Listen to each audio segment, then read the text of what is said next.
Hi everyone, how are you all doing? Hope you're all well.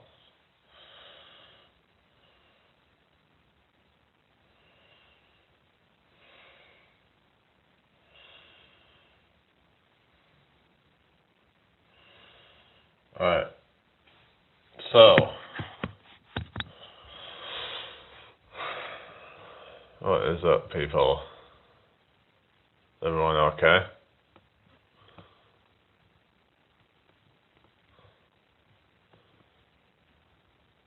Hello Colette, how you doing? I hope you're well.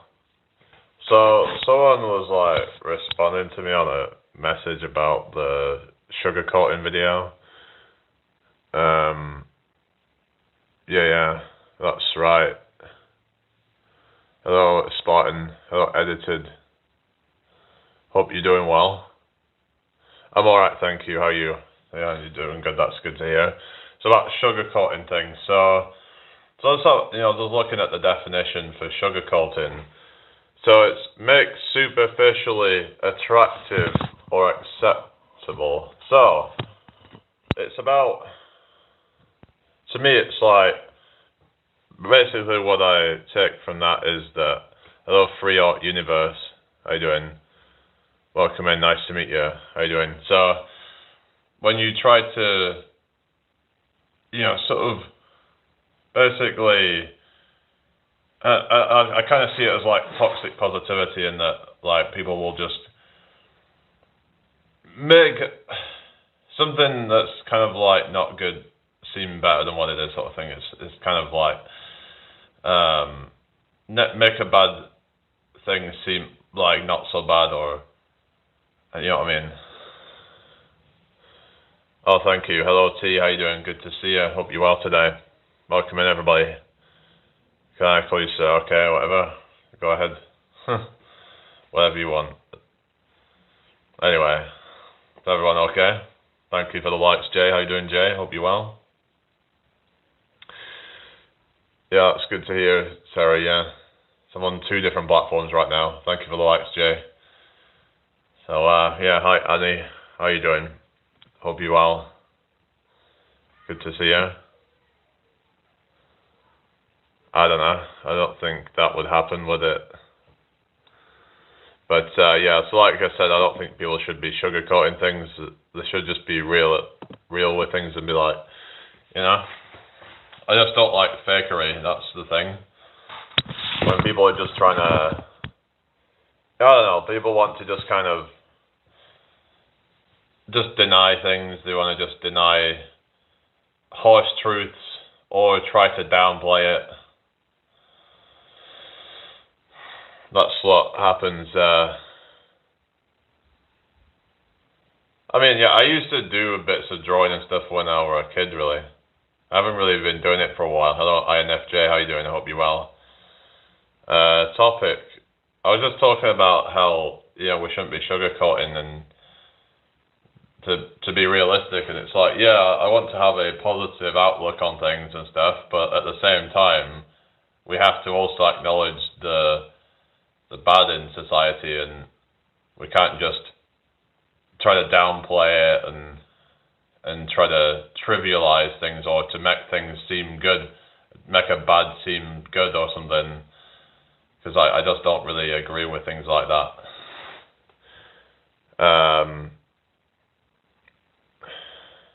Hi Paul, how you doing? I hope you're well. Welcome in here. Big headers, thank you for the likes. I had 2 days, 2 live. Oh shit. Really?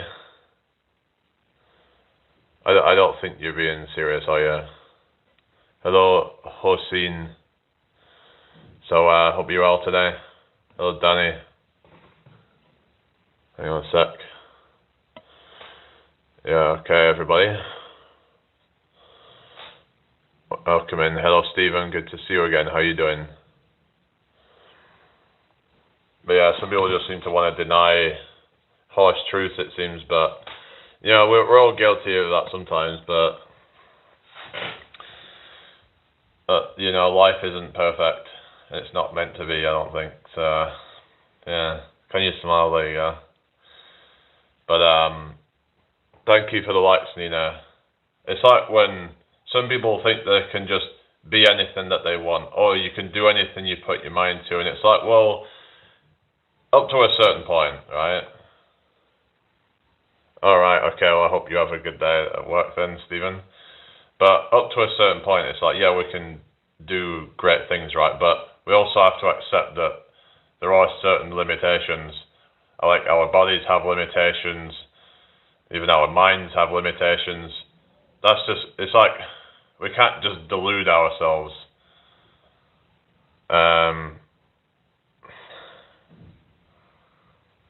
I mean, that's the thing, is we just have to kind of, yeah, we just have to be real. Hi, girl, how's it going? What's your name? What's that free art universe, what you saying? Deal Turd, how you doing? Jade, how you doing?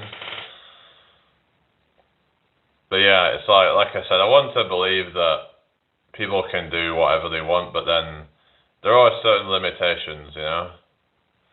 Like, some people think, oh, well, you can just manifest this thing away. Well, there's certain things I believe that are just not within the realms of possibility. Like, for example, if you've had an arm blown off, you can't just manifest a new one.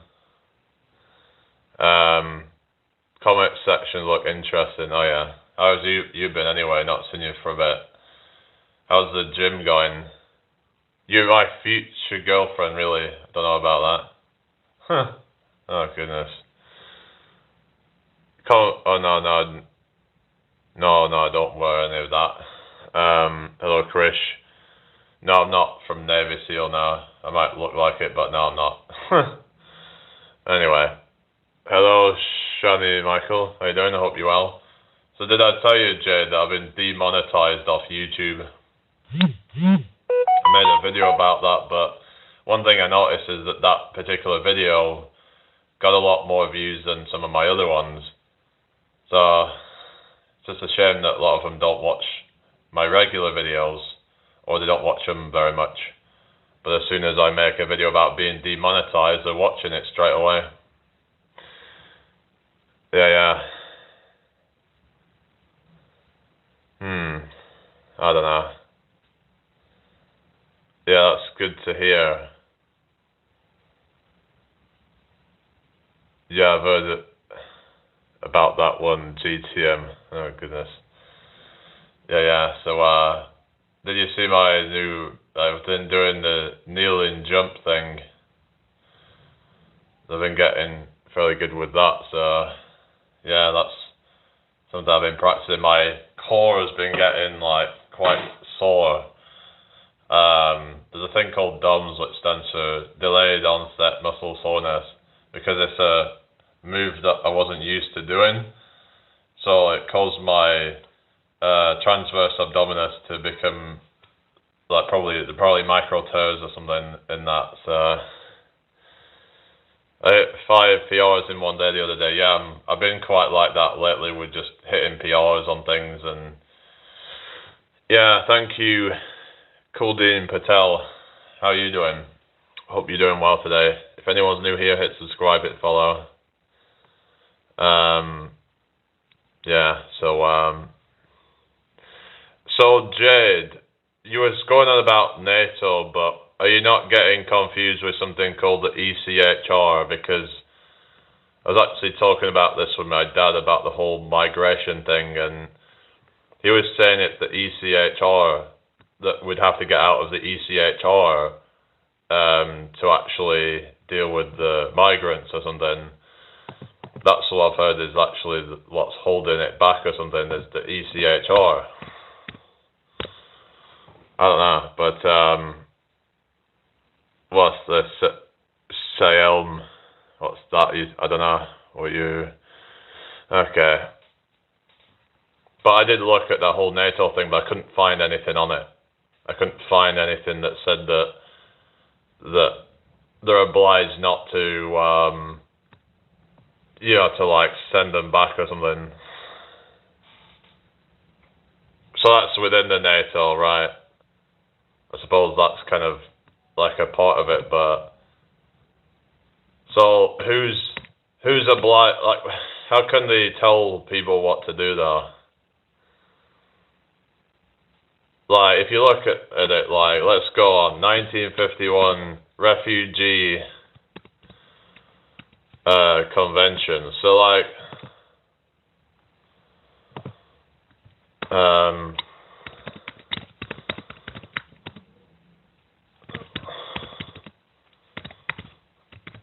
because I was looking up at this whole thing about it and I couldn't find anything.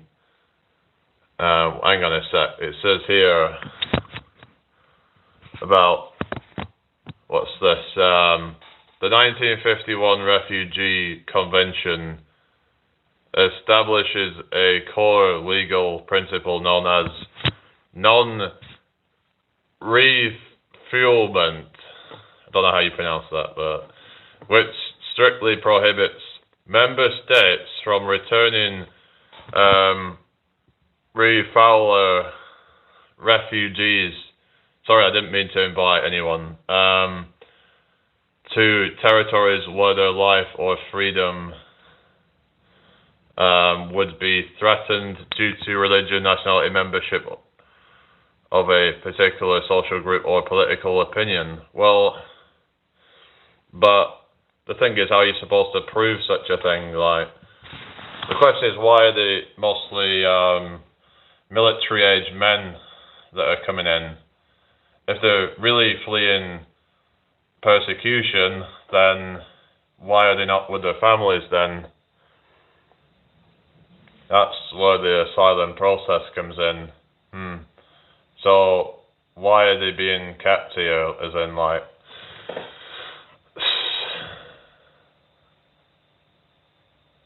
well, what's that you've got?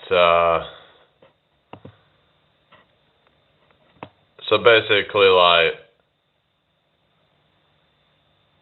I would say it's kind of like not our problem. We have our own problems to deal with first.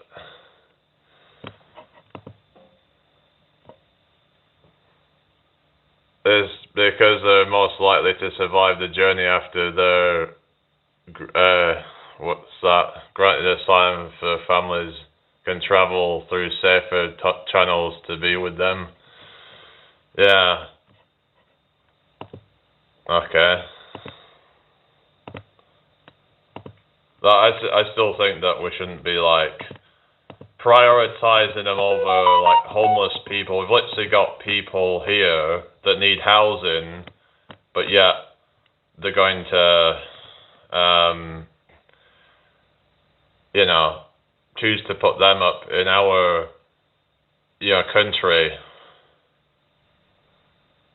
They're not. That's the thing. Are the asylum seekers really? I mean, maybe some are, but. We don't. There's a separate fund for asylum than there is for homeless. Well, why though? Like, we need to stop that then, don't we?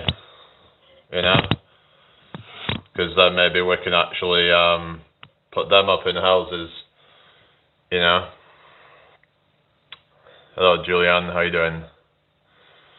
Like, the priorities are all messed up. Exactly, that's what I mean about our homeless, You get all these fucking do-gooders who are like, oh, but what about the refugees? What about the fucking homeless people, that just... I mean, I know, like, some of them are taking the piss as well, to be fair. There's always going to be people that will exploit the system, No, I haven't got anything on that.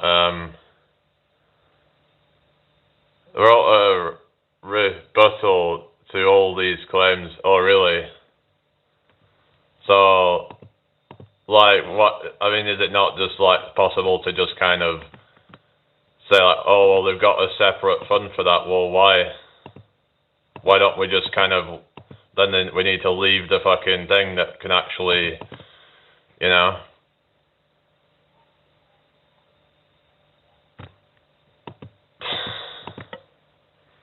Well, that's what I think could actually happen, some fucking civil war, if it continues like it has been. Because a lot of them aren't even integrating, so... But you get all these people trying to on about, oh, but we need skilled workers. Yeah, I get that, but but there's a lot that are coming in that are just not really, yeah, anyway.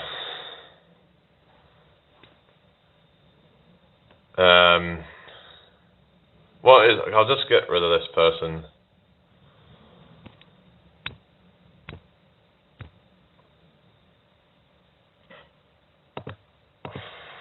Anyway. So yeah, what is the counters? Like, why aren't we like prioritizing homeless first? You could say it's because of the ECHR, but then, well, then that's the thing that we need to like get out of then, isn't it?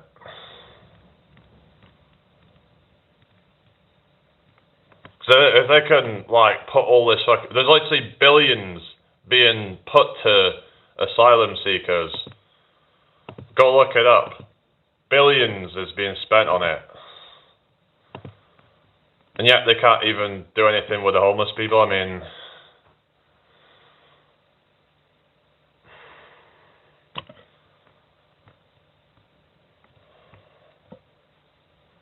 anyway, Robocop, how you doing? My nephew's currently homeless. 15th of Feb, he was kicked out. What's that? Ate out him in a hotel for 2 days. He went. So, what about all the ones that are long-term homeless who have nowhere to go? Is that their own fault or something, or what? To cancel that morning and got put in a B&B, he moves into social housing next week. What about all the million plus on waiting, what is it, waiting lists or housing or something? Like, hello Trey. I don't know, just something seems off anyway, but they're trying to say that the homeless are faking it or something, or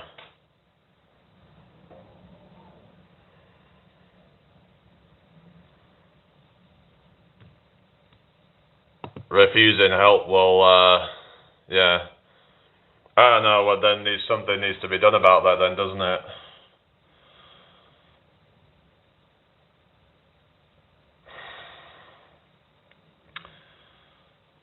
I don't know. I saw like some video where someone was interviewing homeless people and they explain like how they got into that situation,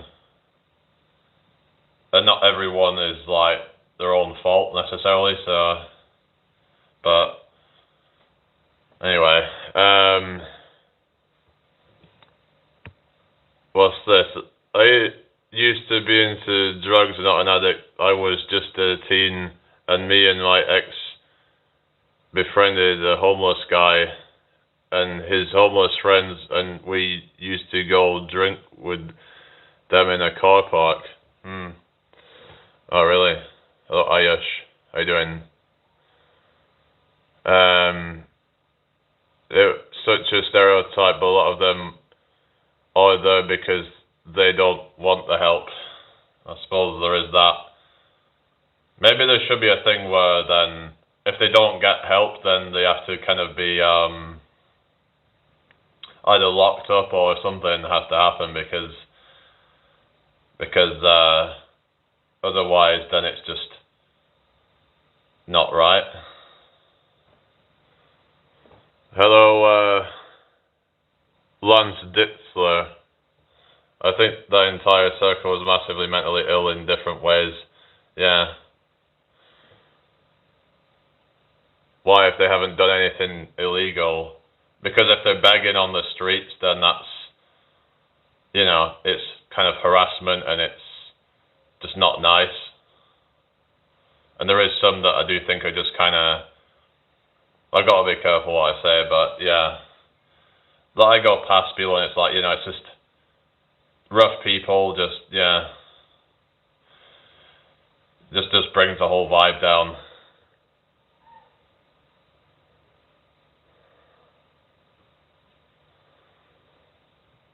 But, when they're just trying to,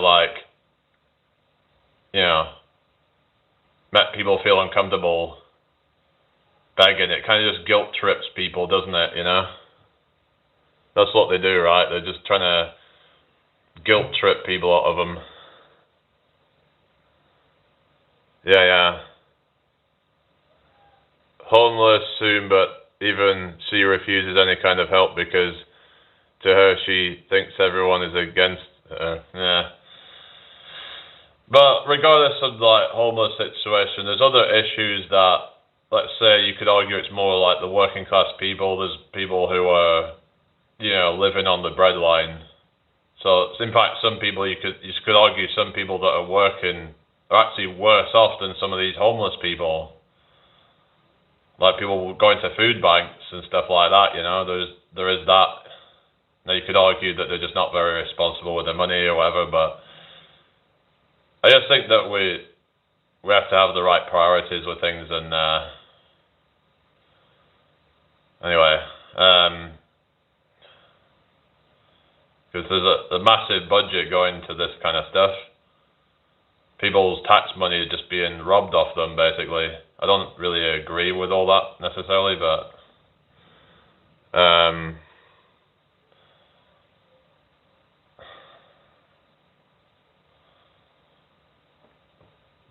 many great films growing up, remakes of the franchises they make this day of age aren't great. Yeah, because they just put a bunch of political bullshit in there, and yeah.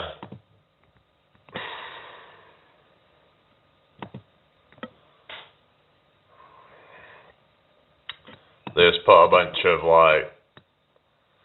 kind of agendas in there, because they've got certain investors that have an agenda, and that if they don't do what they say, then they just pull out their investments. That's the thing when you've got people with massive stocks in your company, they can just pull out if they don't toe the line, basically. Hello, Joseph. How you doing? I hope you're well. Welcome in.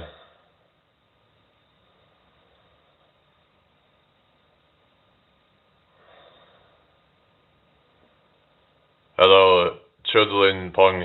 Thank you for the follow, whoever that is. Keel, thank you for the likes. Hope you're doing well.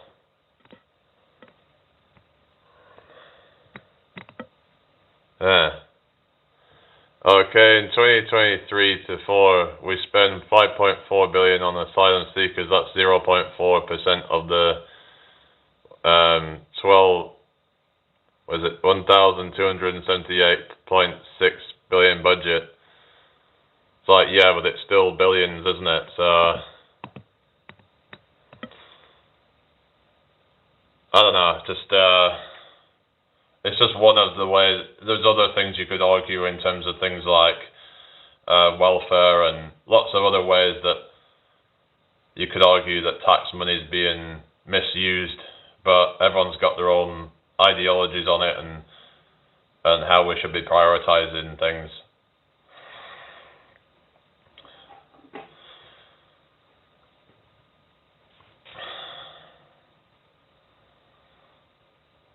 I mean, there's nearly a quarter of tax money is on welfare. So, yeah. Well, yeah, there's a lot of tax evasion, but you could say that they need to try and crack down more on, things like tax loopholes and stuff like that. Have the rich pay their fair share, but then I think if you're earning below a certain amount of money, you should be exempt from tax. Because most of the tax is paid by the rich. Not the mega rich, but the rich is actually paying the largest chunk of tax. So why burden the poor to pay the tax? Anyway. Hello, positivity quotes. Okay. Well, happy birthday to you. Yeah. Yeah, I would say that, but I would also say that those that are earning under, but 12,000 is nothing though, is it really?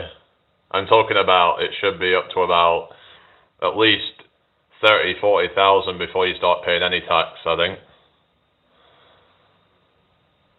And then from there it would be just like a few percent. I mean, I'd argue that by having, basically, it would be that most people would be better off, and you could argue it could be better for smaller businesses and stuff like that.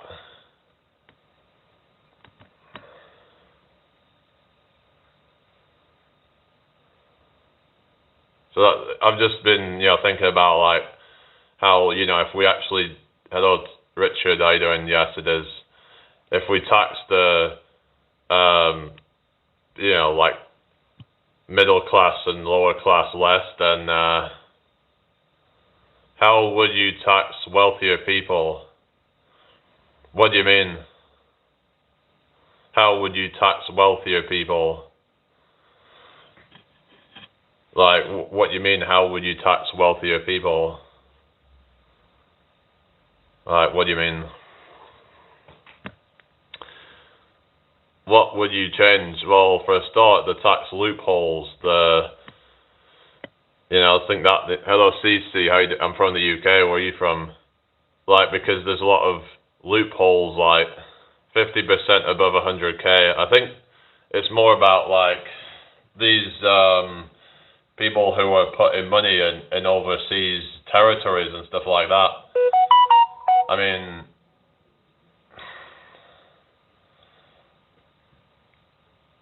isn't it already like 50% above 100k, or is it 40%?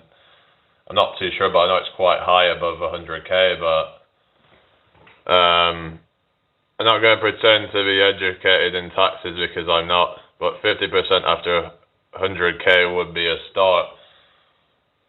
Yeah, but I would also say that taxing people that are only making £20,000 is a bit unnecessary, I would say. I mean, they're already struggling as it is, a lot of them. Especially if they've got certain commitments and stuff. I mean, where they're earning 20,000, they're already getting like, 2,000-3,000 in tax or something at that point. When you include things like income tax as well as council tax and national insurance. 45% above 125k, so it's almost at that point now, really. But yeah, but that's just income tax. There's other taxes as well. There's council tax, which is, in some cases, it's over £1,000 a year. Then they've got, in some cases, I mean, they probably wouldn't have, I don't know if they'd have to pay national insurance as well, but it's like, it would add up to about 3k at least, I reckon. So that means they've only actually got 17k a year of real income. Now, of course, if you're on 20,000, that's very low. In fact, most people are earning more than that, but the more you earn, then the more tax you get. It's just, I don't know. I just feel like there's a lot of these taxes are kind of unnecessary, and we could actually put it into society and actually benefit the majority of people, but will you maintain all other taxes under 30 to 40k exempt tax, or get rid of all tax for those earners? I mean, it's a tricky one, really, but it comes down to like, it just, you'd have to just see like what things that we can cut back on, unnecessary things. There is things that there should be cut back on, in my opinion. Thank you for the follow, CC. There's like, for example, like some of these bonuses that like politicians get and stuff like that. There's certain, also, look at, say, like things like the 2008 financial crash, for example, when, the bankers got bailed out using taxpayer money. I mean, we shouldn't have a bailout system, I don't think, because that encourages irresponsible behavior, I would argue. If you look at how much of a scandal that whole 2008 thing was, there was, it just, It's all a mess. I don't know if any of you guys grew up in that sort of time, but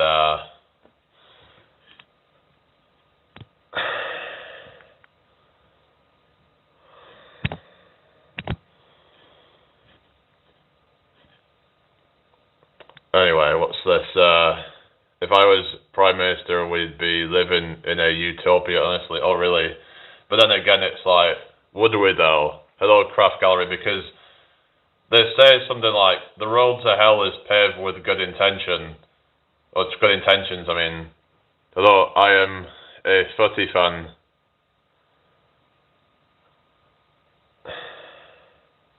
Oh yeah, Manchester. Hello, Mr. Bites Explores.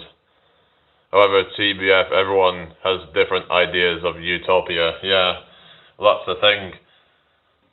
There would only be a utopia if we could all agree on it, right? Because that's why the utopia is literally a place that doesn't exist, isn't it? Isn't that what a utopia literally is?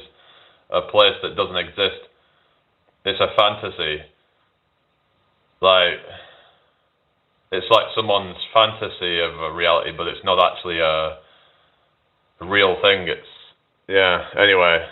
Hello, Bismarck. Thank you for thought I'm a footy fan.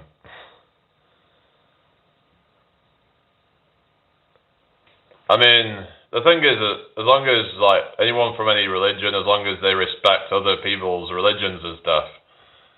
But we were talking about the other day about, like, whether if they keep coming in and they eventually outcompete native British, then you could argue, oh yeah, but they're not technically blah blah blah blah blah blah, they were Germanic, whatever. But the point of, like, you know, the differences in culture and religion and things like Sharia law, but you're probably going to say that that's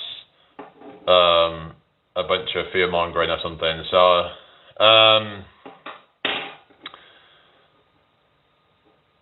yeah, just yeah, it's just there are some that are, you know, could become, you know, like trying to push a certain law into things, and it's just, I'm not saying that would happen anytime soon, but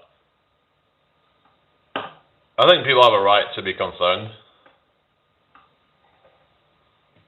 But anyway, read the Bible and Quran and learn about Islam and Muslims, and honestly, they're genuinely nice people. But I would say most are.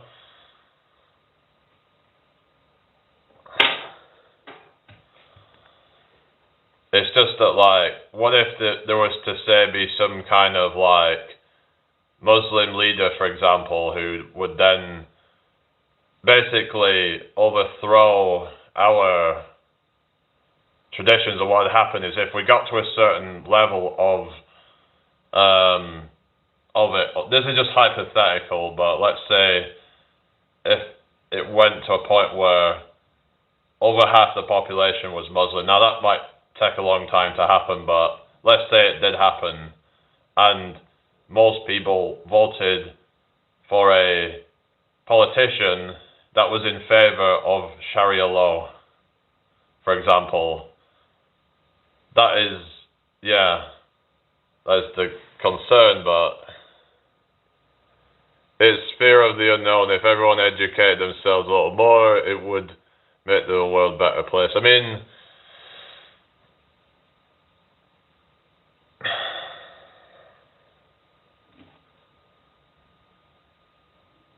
it's like, yeah, we can educate ourselves, but then we have to make sure that we're not indoctrinating ourselves as well, on both sides.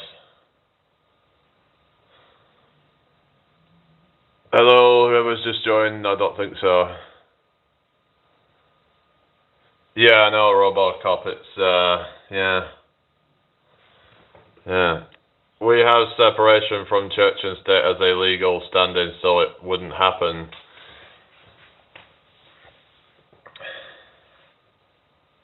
I mean,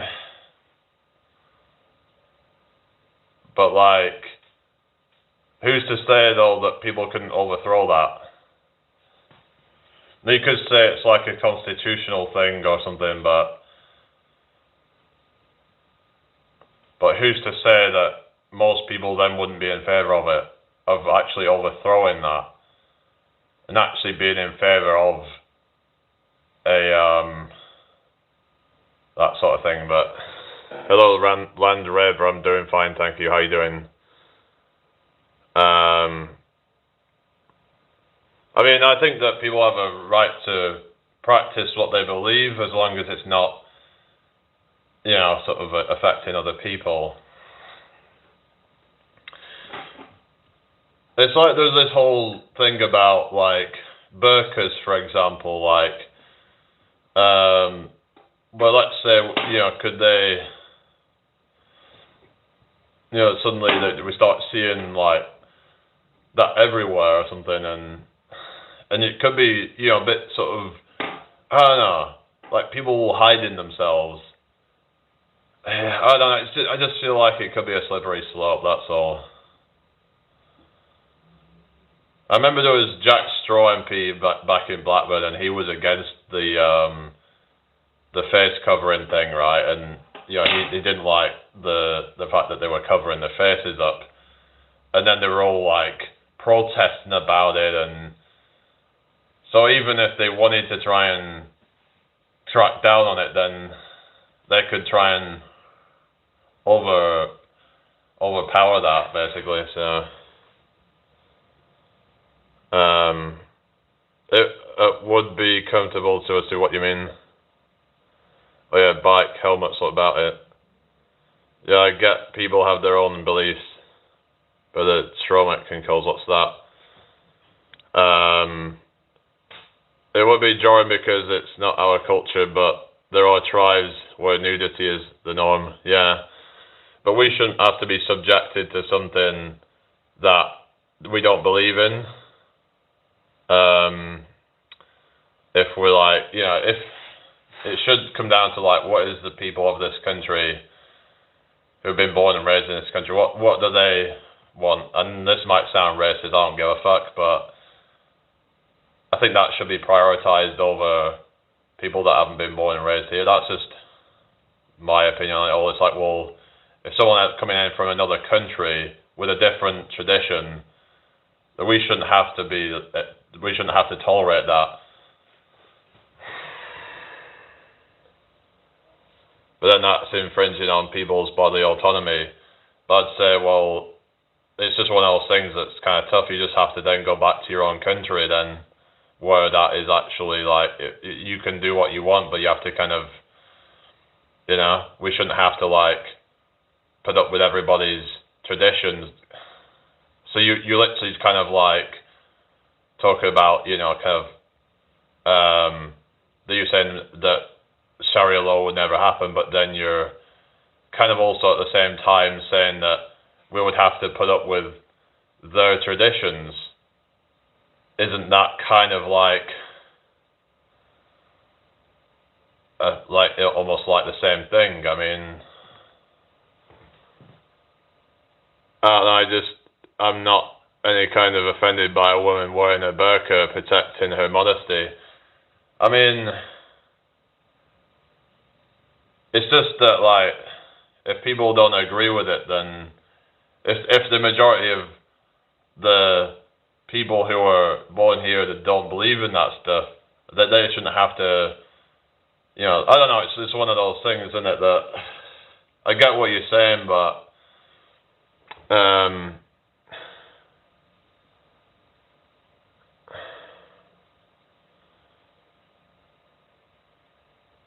this is where it gets sold down to, like, bodily autonomy. I understand that in terms of you believe in that religion, and like, I suppose, like, if you're, especially, I guess, if you're born here, then you shouldn't be like told that, oh no, you can't do that if you're born here, and like kind of born. It's like, I don't know. It's one of those things that how you're supposed to kind of. It's kind of a mess, really, but I believe we should be able to go somewhere where we can kind of just all practice our own religions, and maybe it should all be split into different areas. This is what I was thinking a while ago. A thing called I think someone was talking about I think it was called social anarchy. The idea of laws being local to different areas or something like that. That every area would have its own, like every district or whatever, every borough would have its own laws. So that way, if people don't agree with a particular law in a particular area, move to the next area where that law is different, perhaps. Maybe that's a way around it, I don't know.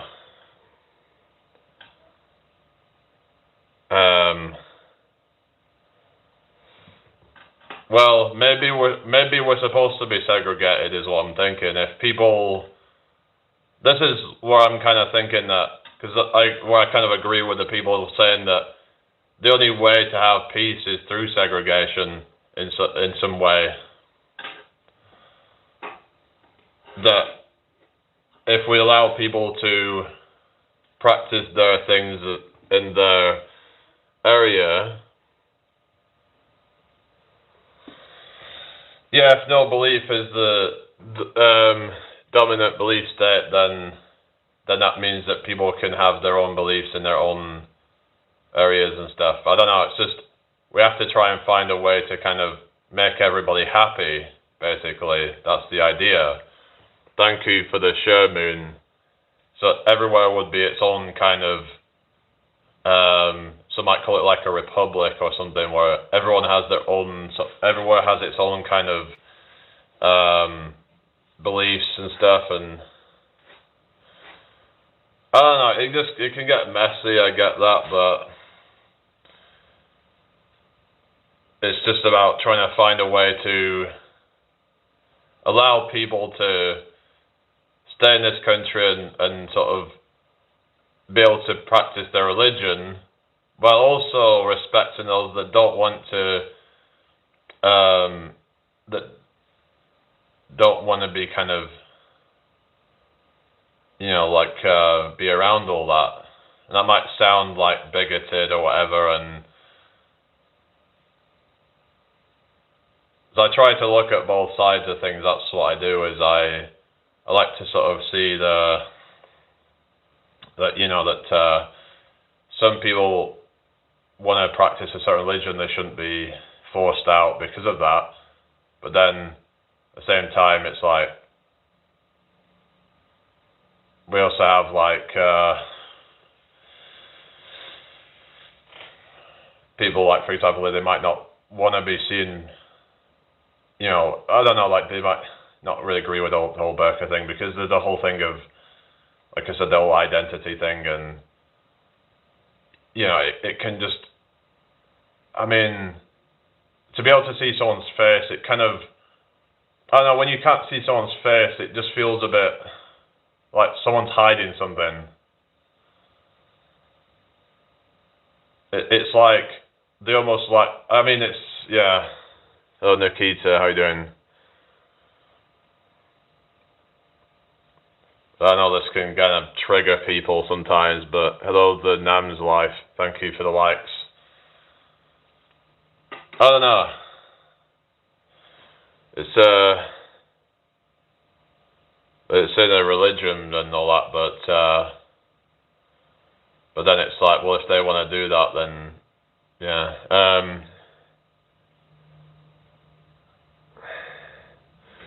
I don't know. I mean, it's not about, but it's just about kind of like, why do they need to wear it? You could argue that it's, I mean, you could argue it's kind of oppressive against women in a way, that they're supposed to cover their face up because of men or something, because the man, so it's like, you could argue that there is parts of Islam that you could argue is kind of like against women or something, possibly. Which I find kind of ironic that a lot of the left wing kind of seem to support it, even though it's kind of that there's certain things that are actually oppressive to women.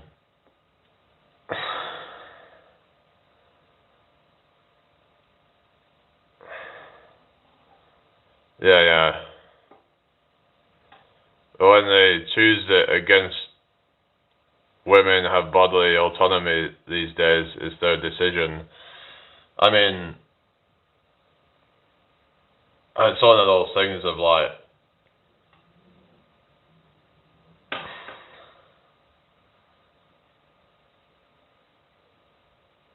yeah, I mean the whole like freedom of religion thing.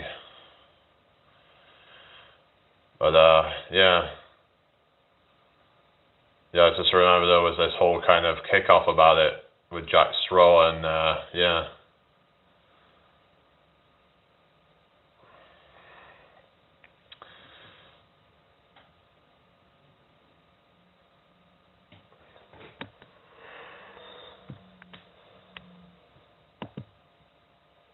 I mean, I don't know, it's just hypothetical. You could argue that people could try and use them to kind of basically like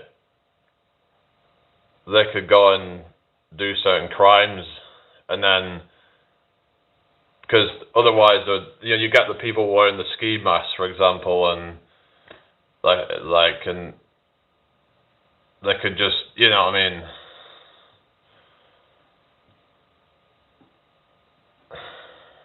Thank you for the follow, Evie.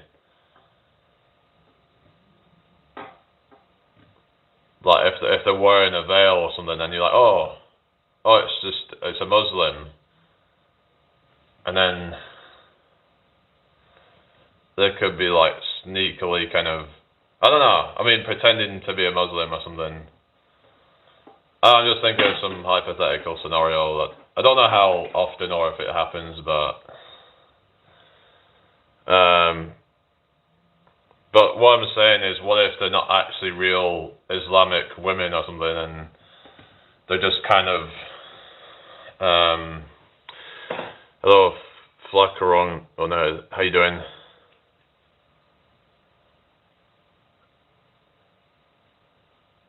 Like, they could just be like cosplaying as one.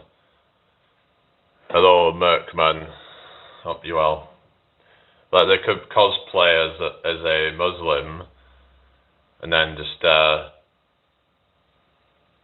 like sneakily. It's like there was that whole argument about the whole trans thing and trans in like female toilets, like where they could just pretend to be trans, and then so that they can go into a woman's toilet or something and be like a creep. Yeah, I'm not saying it's a problem with Muslims. I'm just saying that, you know, is that it's something that could open doors to certain things that may not be beneficial for society, potentially.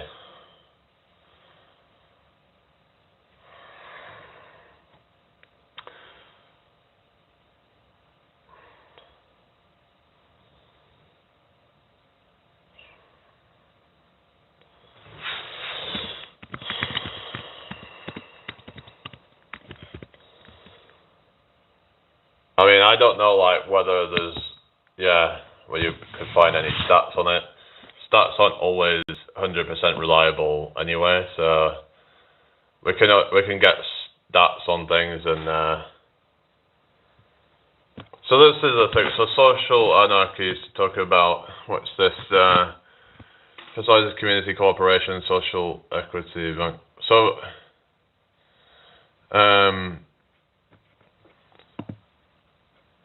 I think, because I remember someone was saying that, like, something about different areas having different laws or something.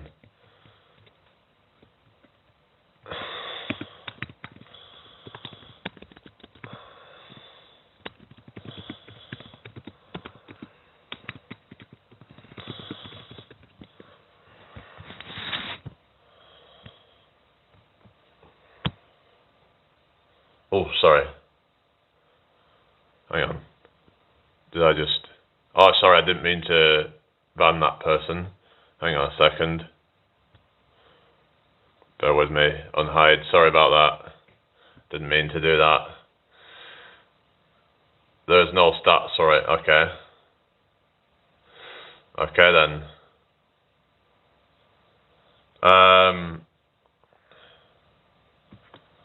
So anyway, hope you're all doing well. Hello, Frizzy. How you doing? Hope you're well. What's that? Was that also France did ban face coverings in public? It led to less isolation of women, which skyrocketed DV cases. Yeah. So could you say that is so who was actually responsible for the domestic violence cases?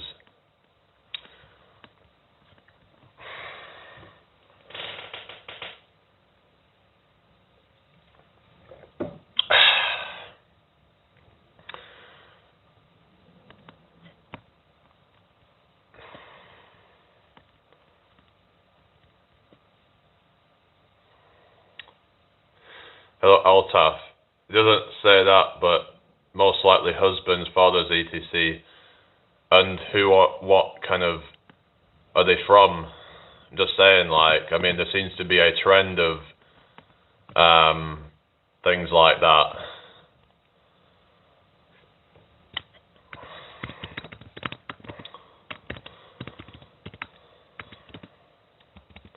Let's have a look.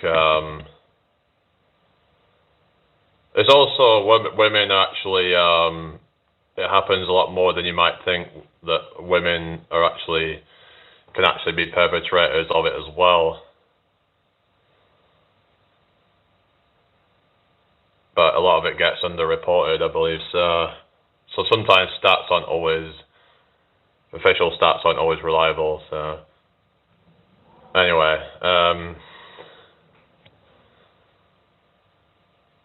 didn't they find that lesbian couples are actually the highest in DVs or something?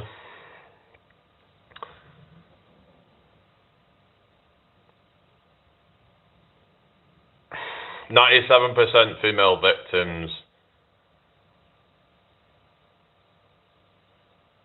Well,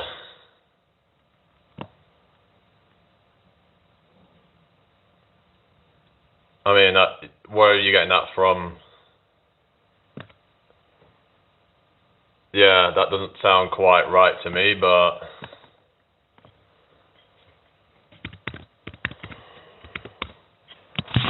anyway, I just thought I'd just check and see about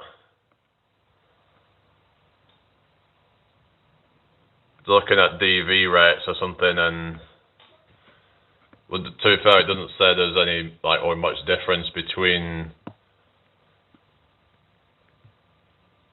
religions and stuff, but I just remember a lot of people were saying that but I'd have to read it like you said, but that a lot of people were saying about Quran sort of seeing women as property or something like that,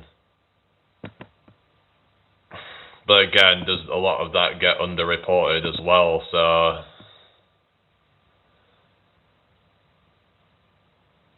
oh yeah, it's in the UK, so it's not dark yet here.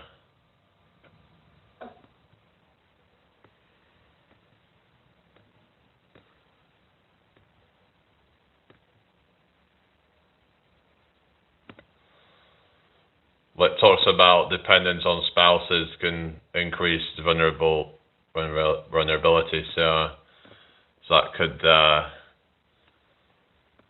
explain some of that. So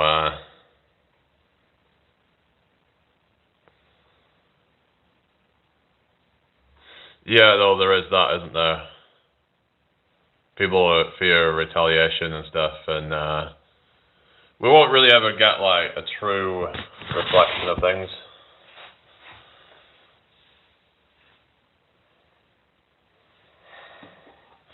But then there's also times where, with the Me Too movement, for example, where at times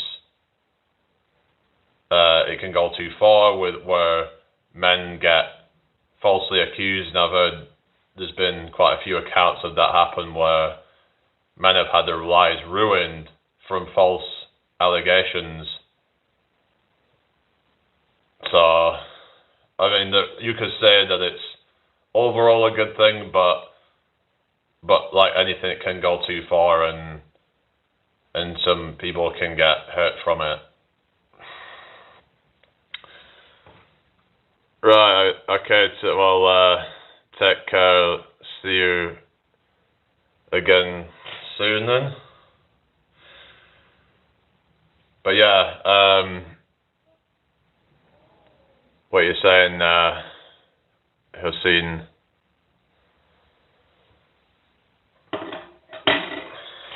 It's just I was more thinking about, like, you know, because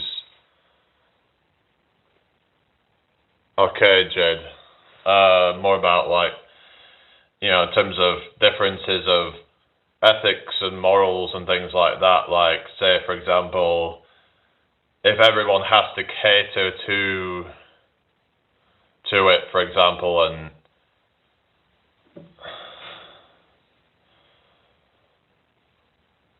where someone had to make certain, I don't know, let's say if it, I don't know, like they have to make certain accommodations for it that could be detrimental or something. I mean,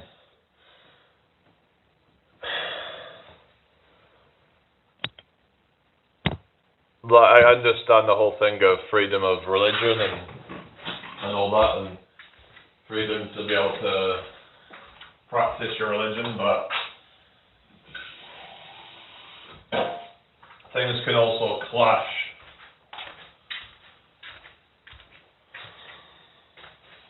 So that's the kind of dilemma, you could say, of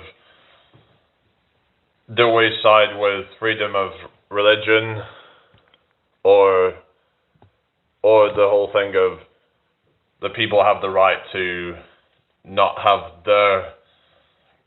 you know, to be imposed by someone else's religion is the question, and is there ways around that?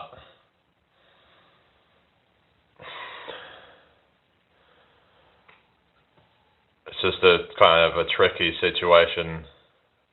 Hello, whoever's just joined. Ali Bean. I don't think that's how you pronounce that, but we mean the bad apple must go, what you're saying? The bad apple must go.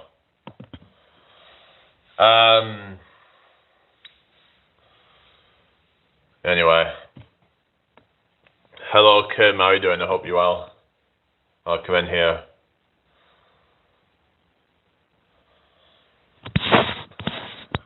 Yeah.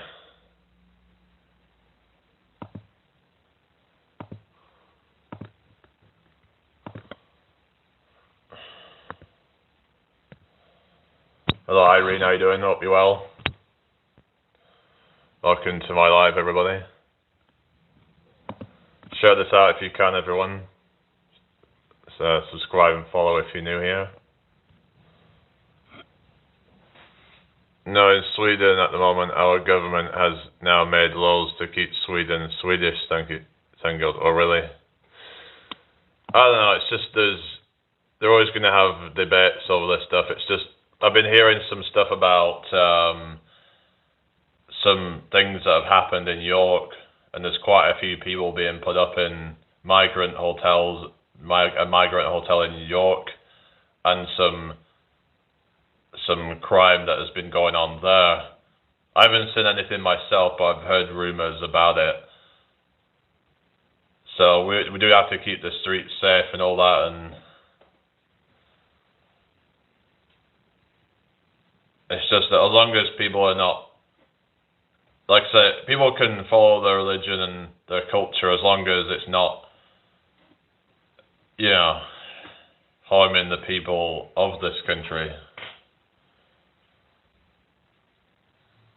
Like, if they think that it's all right to abuse our women, then that's not right, is it?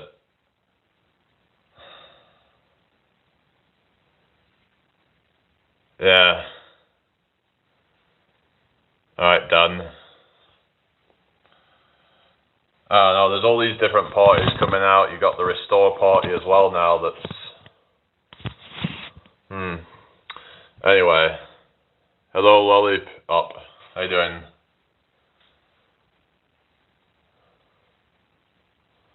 I mean, some can integrate, but it's just that if you're not going to integrate, then what are you doing here then?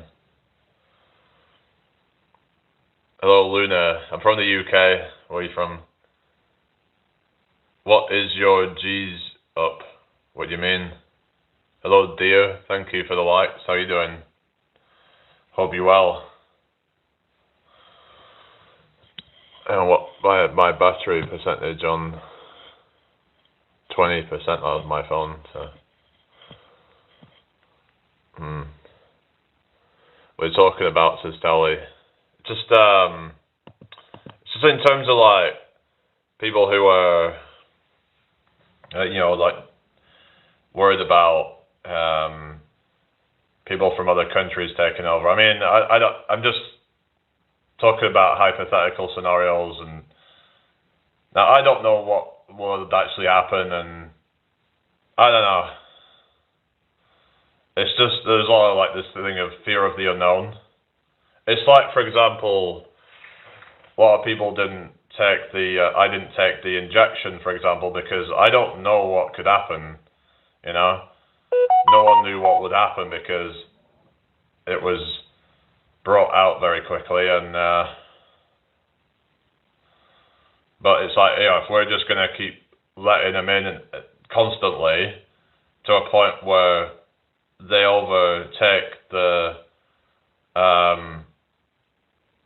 native Brits, then what's going to happen then? Now, yeah, they could say it's a religion of peace and all that, and nothing bad's going to happen, but the thing is that not everyone sees it as a religion of peace, though.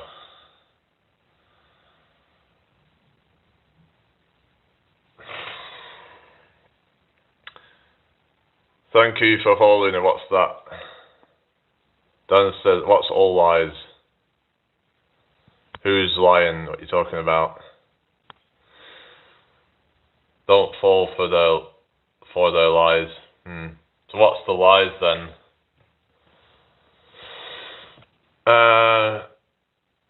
You're not well, buddy. I'm fine.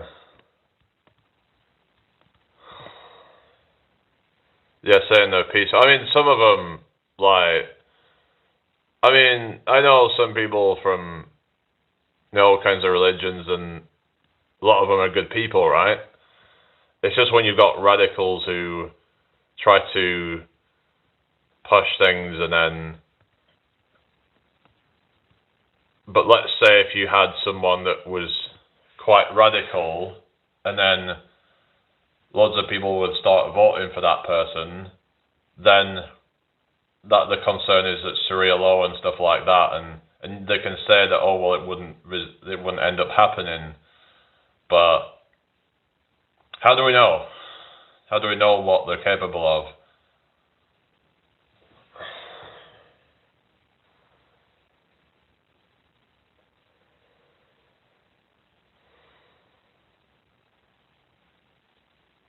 Anyway, okay. No, the Earth's not flat now. No, I've looked into that rabbit hole, and no. I've got plenty of reason to believe it's not.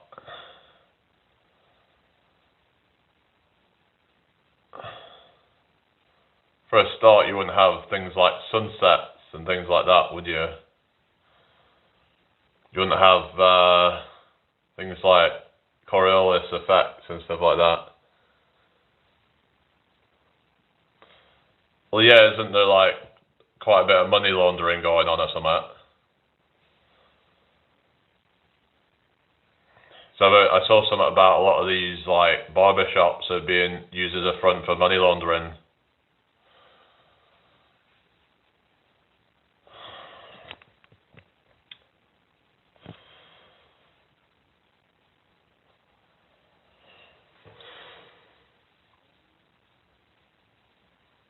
But then you could say, well, we need more of these people coming in from different countries to like help with the demand for, say, like nurses or doctors. Yeah, we're talking about that. Also, hello, Dreams. How you doing? I hope you're well.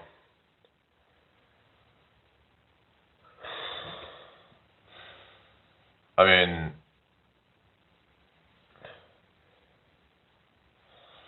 if someone's not a criminal, then I don't know. I think if they're respectful, why do they need to go? But so I say if they're born here, like if they're born here, then are they allowed to stay then? Like, why should someone have to leave somewhere if they're born here, kind of thing? I mean, so remember there was this political party where they said that every single one of them should be deported, even if they're born here. I'm like, that's kind of fucked up. I mean, a lot of us have DNA in us that weren't even from this country, so where do you draw the line? Where do you draw the line with like mixed race people and stuff like that? It would just get a bit ridiculous, you know? Hello, Rain022. Oh yeah, Aussies. Well, the Aussies were like, they were like a lot of them were from criminals, weren't they, if I remember? Or is that just some BS? I don't know, because I'd have to look more into that, but apparently there was a bunch of criminals sent over to Australia.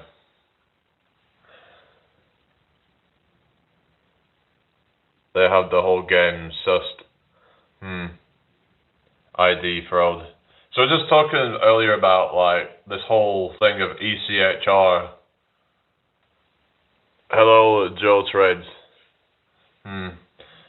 Like the whole ECHR, and that until we come out of that, then we can't do anything about these migrants. That they're just going to keep letting them in because there's some, 1951 refugee thing, whatever, where they cannot send them back to their country of origin. Hello, Brain, because if they're fleeing the war-torn country or something.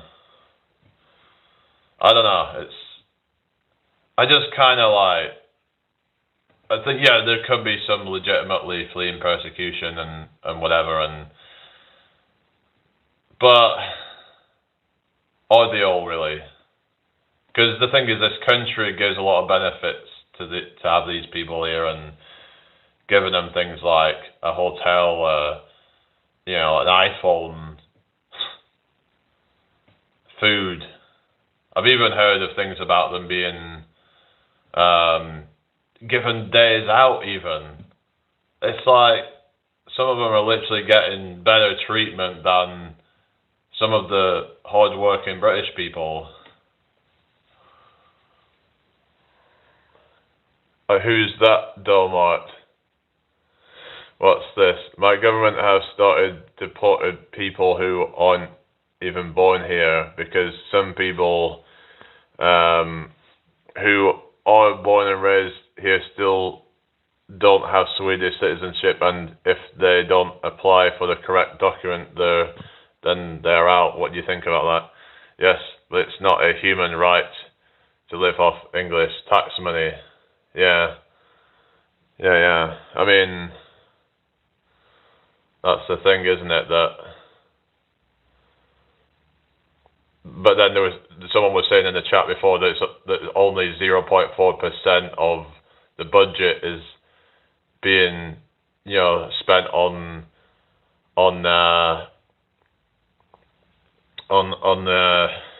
what is it, on what they call it, asylum seekers or refugees, whatever you want to call it. Take on religion. I think a lot of it's just BS, to be honest with you, but the thing is that if it gets people through hard times, whatever, then okay, that's good for you and all that, but historically a lot of wars have happened over religions, a lot of division, because there's going to be many different religions and they conflict with each other. And I also don't agree with when people are encouraged to like go and preach it to everybody, because I would argue that all that's going to do is put people off, if anything.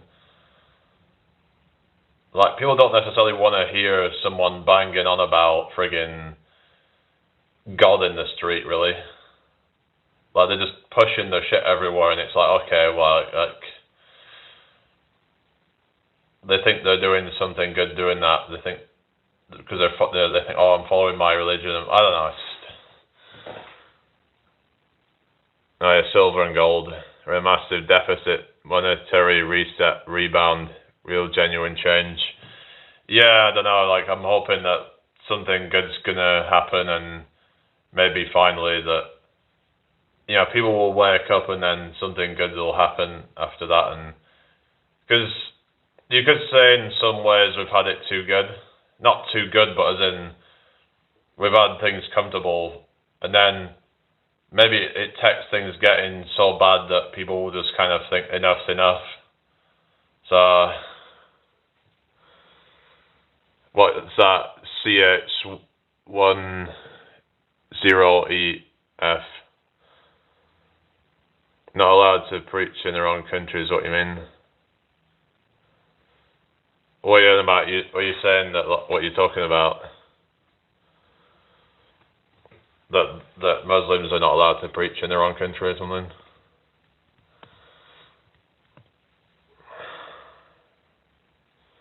So this gets quite kind of contentious, doesn't it? When we get into religion and stuff, but yeah, I mean England.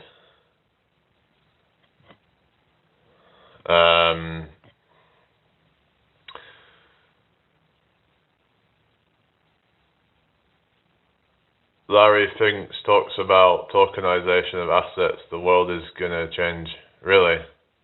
So what do you mean by all this then? How is it going to change?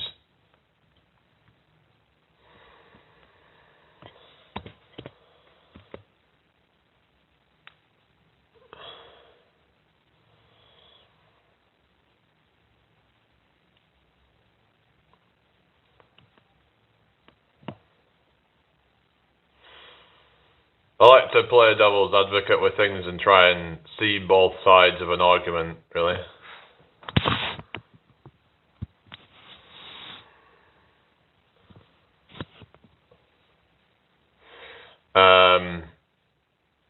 Yeah.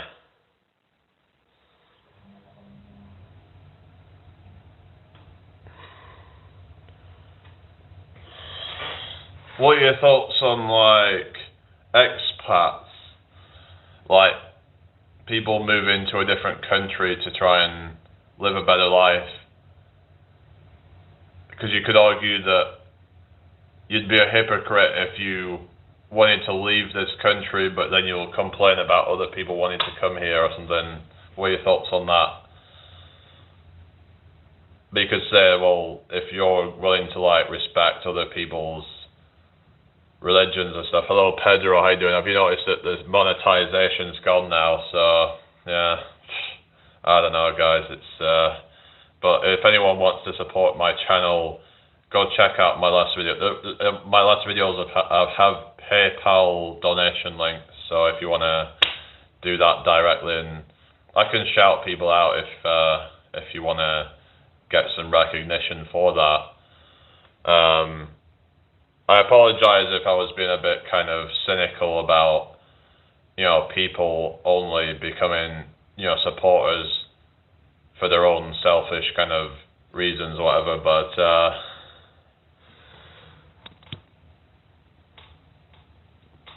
no, I'm not saying that everyone does that. I'm just saying that that's a thing that could be happening where some people will want to support someone through, say, like super chats or something, and not really that they're trying to support you just because they want to support you, but they have ulterior motives behind that. And someone was saying that they might want their message seen. So again, that's an example of how they're not supporting you because they want to support you, that there's an ulterior motive of that. Now, you could say something like, don't bite the hand that feeds you kind of thing. So I'm not going to complain about it. It's just something I noticed, because some of these people would be unlikely to support you unless you had something like super chats available in some cases. some people come to a country and try to change it from within. Yeah, you could say like that whole thing of, you could say like infiltrators kind of thing, trying to infiltrate a country for their own agenda. That's something I don't agree with. Like, if people are trying to come to this country and then try to change it, yeah, I can't agree with that. It's like, for example, trying to get into a relationship with somebody to try and change that person to be the person that you want them to be, instead of finding somebody that aligns with your principles and things. Yeah, I am British. Yeah, why? Hello, 3 Light Traveller. How you doing? Yeah, of course. Hello, Morty James. How you doing? So, yeah, so we have to be able to respect at both ends, like, that we have to respect people's religions and people's cultures, but also they have to respect ours as well. So there has to be that mutual kind of balance of that. And if that isn't there, then there's going to be conflict then, potentially. So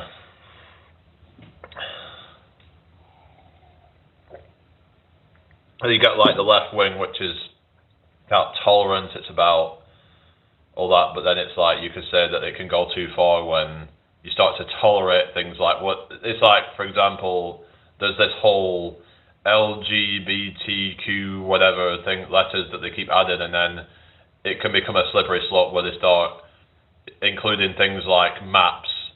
Like, why would you include maps as part of that? Like, that just starts to then, you know, become a slippery slope of where we start to normalize certain things.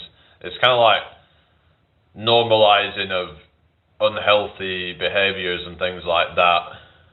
Normalizing people who are morbidly obese, for example. And you get some people who are very like entitled and they don't want to change themselves. They want everyone to conform to their unhealthy lifestyle.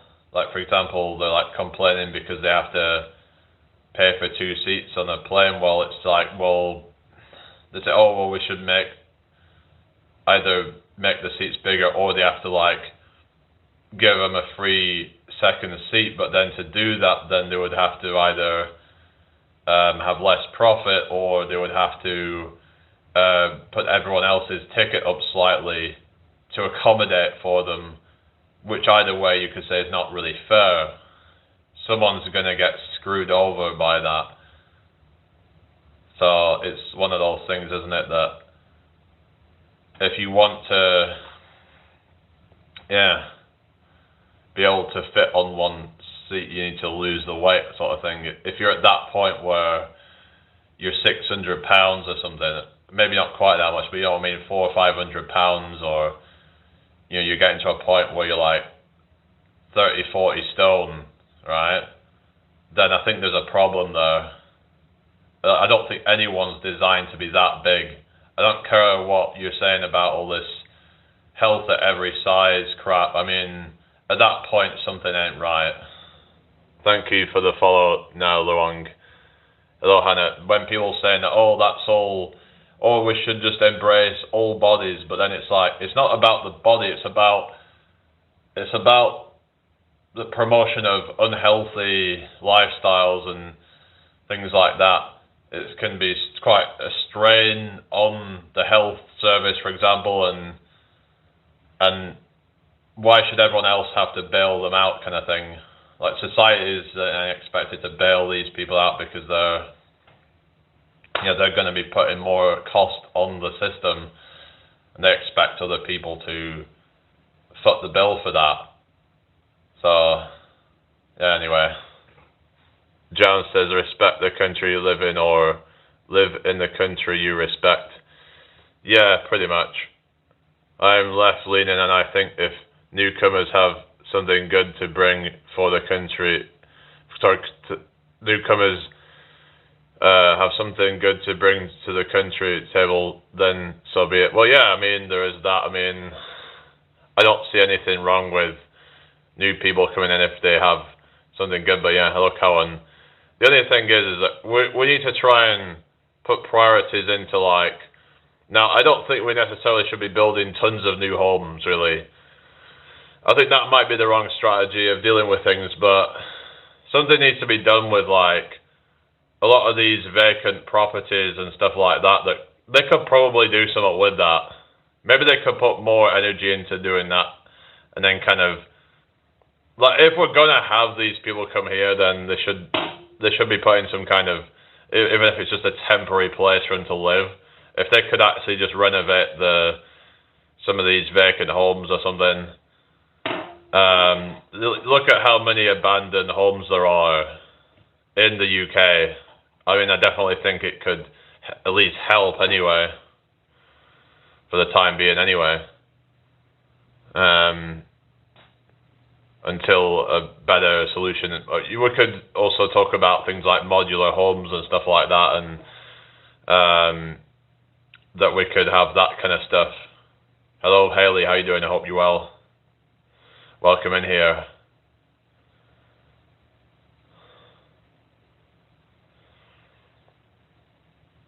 I mean, it would be good if, say like, we got them to do something like litter picking or something, maybe something like that. Clean the streets and stuff, you know. For those though, because a lot of streets are just absolutely like god awful.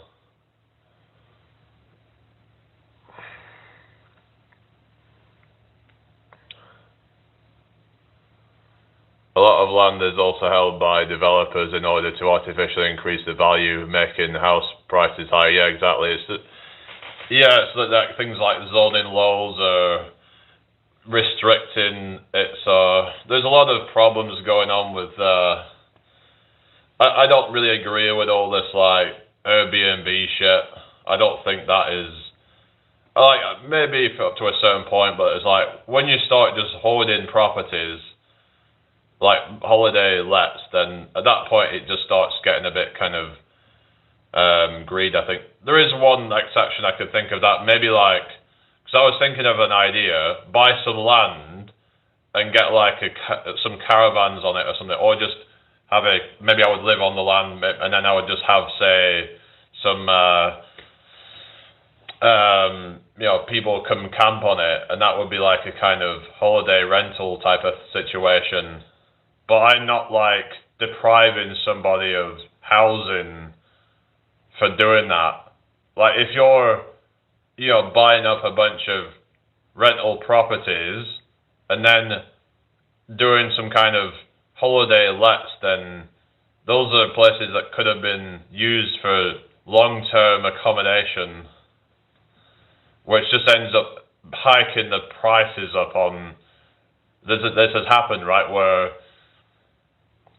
people are renting out Airbnbs, and then like the rent in that area goes up because there's hardly any supply of rental properties. I think the country has to help first their own citizens and then help the people that come from outside. Yeah, this is what I think the kind of philosophy that I have is you cannot pour from an empty cup. Now you could argue that it's because there's corrupt government and stuff like that, and you could argue that the problem is more down to like the system and how the like things like they need to close tax loopholes and things like that, and so that we have a more thriving public sector and stuff, so that we actually have more to give instead of these fucking greedy bastards just taking the piss basically. And you know what I mean, it's like they don't need all this shit, do they? Like they could give away half their wealth and still be rich.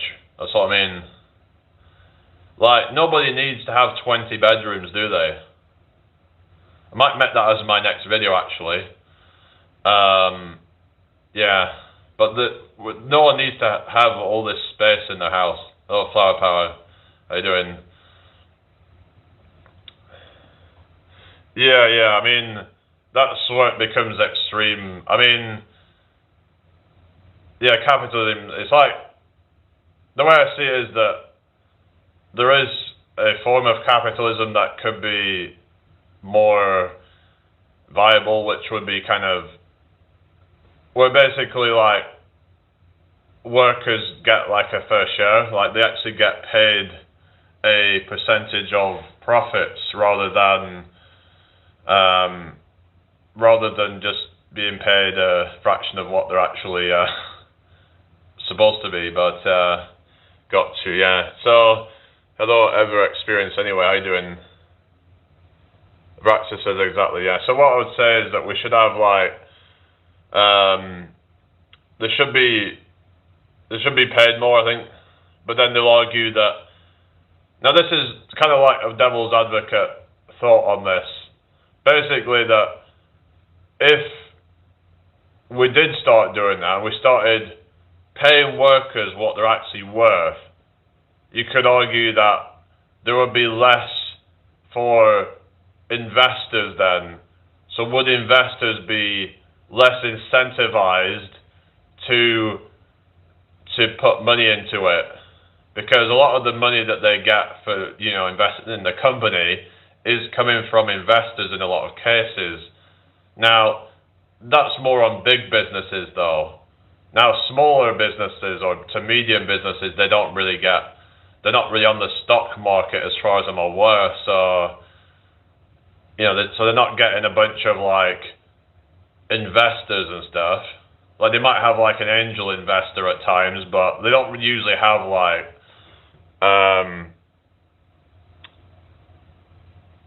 I don't know what you mean. What happened to my voice? Nothing's happened. Maybe it's just something to do with the camera, I don't know, but I was just saying about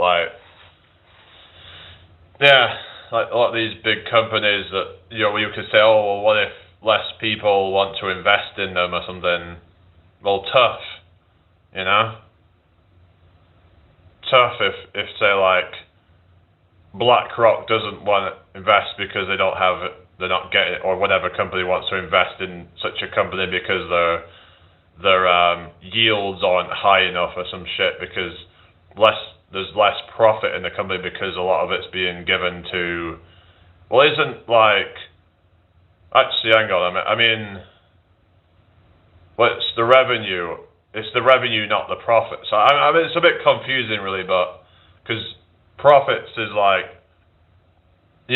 basically the revenue minus expenses. So workers would be seen as an expense. So when it comes to stock markets and stuff, would they still have to be paid the same regardless of? I'd have to have a look into that. But hello Vishal, how you doing? I hope you're well. What do you mean, Dominic? What you saying?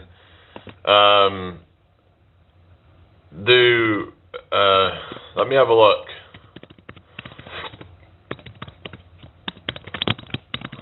Hello Sylvia, how you doing? Thank you for the hot me, Sante. How you doing, Sante? Hope you're well. Thank you for the hot puff, Klein Stone. Nice one. Thank you very much. Yeah, I'm from the UK. Vishal, where are you from? So,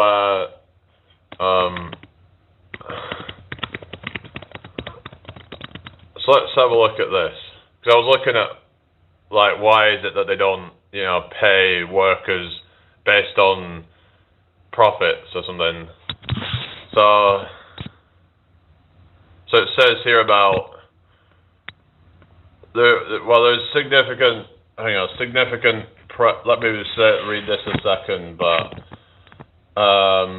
significant pressure to maximize shareholder value, which can lead to cost cutting on labor. The relationship between worker pay and investor returns is dynamic and often interconnected.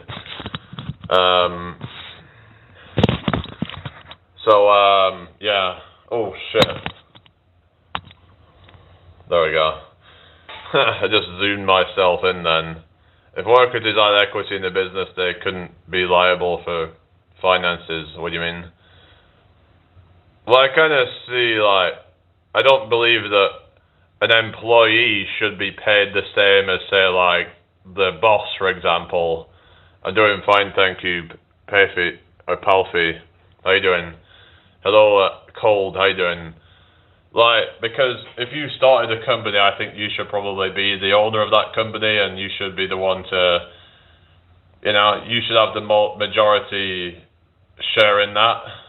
But I also think that that employees should probably get paid some kind of cut of the profits, as opposed to getting a flat wage that is probably just being undercut or something. I don't know.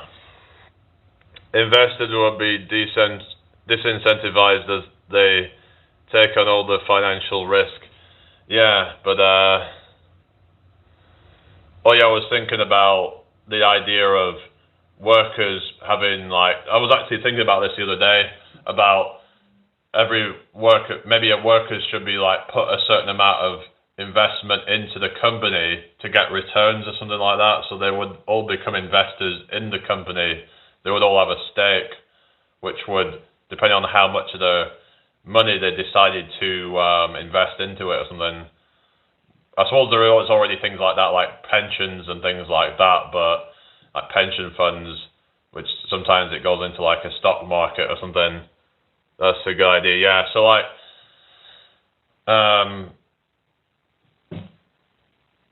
so like, because you could say, well, then that means the workers can like get some benefit from the company's growth. So should it be some kind of law that is something that they have to allow people to decide to want to stake in the company or something, as opposed to something that the employer gets to decide if they're allowed to do that or not? What are your thoughts on that? Are you from India? Yeah. What are you saying? MI6? I don't know. Isn't that a bit like MI5? Anyway, so, but yeah, let's have a drink.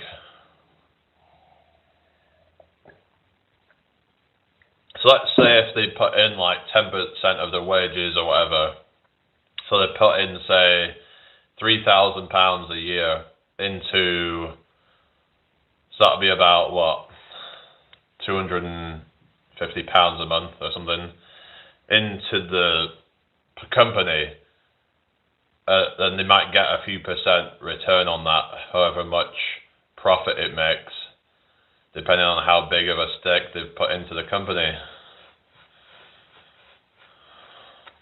Thank you for the likes, Evie.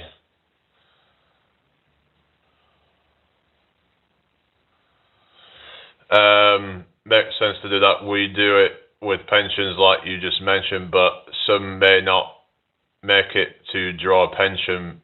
Would improve workplaces, companies, etc. if companies invested in shares.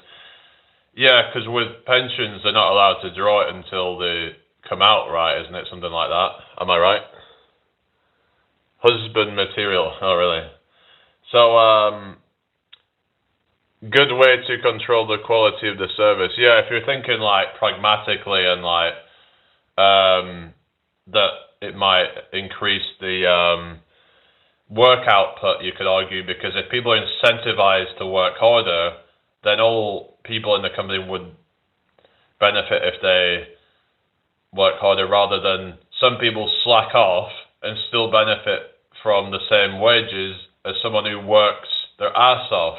And yeah, sometimes they can get promoted and things like that, but then sometimes workers get exploited, and then they just get walked all over because they're just seen as someone who will just do anything for the company and get breadcrumbs.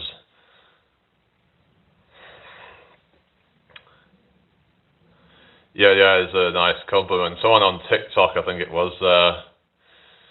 But I just think, doesn't Waitrose or whatever it is that does something like that, where everybody has a share in the company, but what you're saying is that it shouldn't be that everyone automatically gets a share in the company, but rather they invest their own money into the company.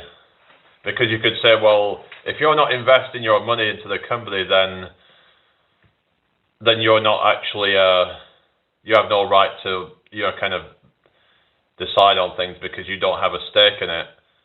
It's like, because the person who started the company, they had to risk their own capital, sort of thing. This is more like, it would kind of be a blend of socialism and capitalism, basically. So the blend of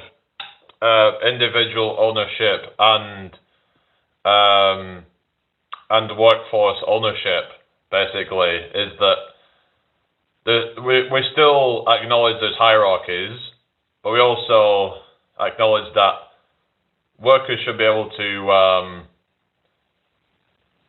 invest and own part of that as well.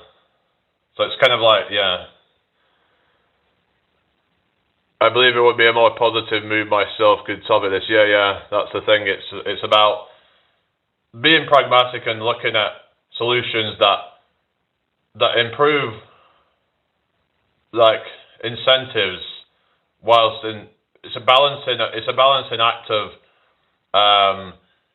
doing what's best for the employer and the employee, because otherwise there's this conflict between them. But then you've also got other schools of thought, like 4-day work week, for example, but you could argue that some people might actually work so hard that they don't actually need to work more than 4 days a week. They would just work really hard, so then that amount of work is all they need to do. Now, another idea I had was that, like, in some cases, let's say if someone then did a side hustle, they might actually use some of that money to invest back into their company, because they're actually a part owner in that company. So let's say if someone's making a couple of £100 a month on some kind of passion project or something, they might be like, oh yeah, let's invest that money into the company, because they know that in the long term, it's going to make them more money. It's going to make the company more money. It's going to make them more money. So everybody wins, basically. So, yeah.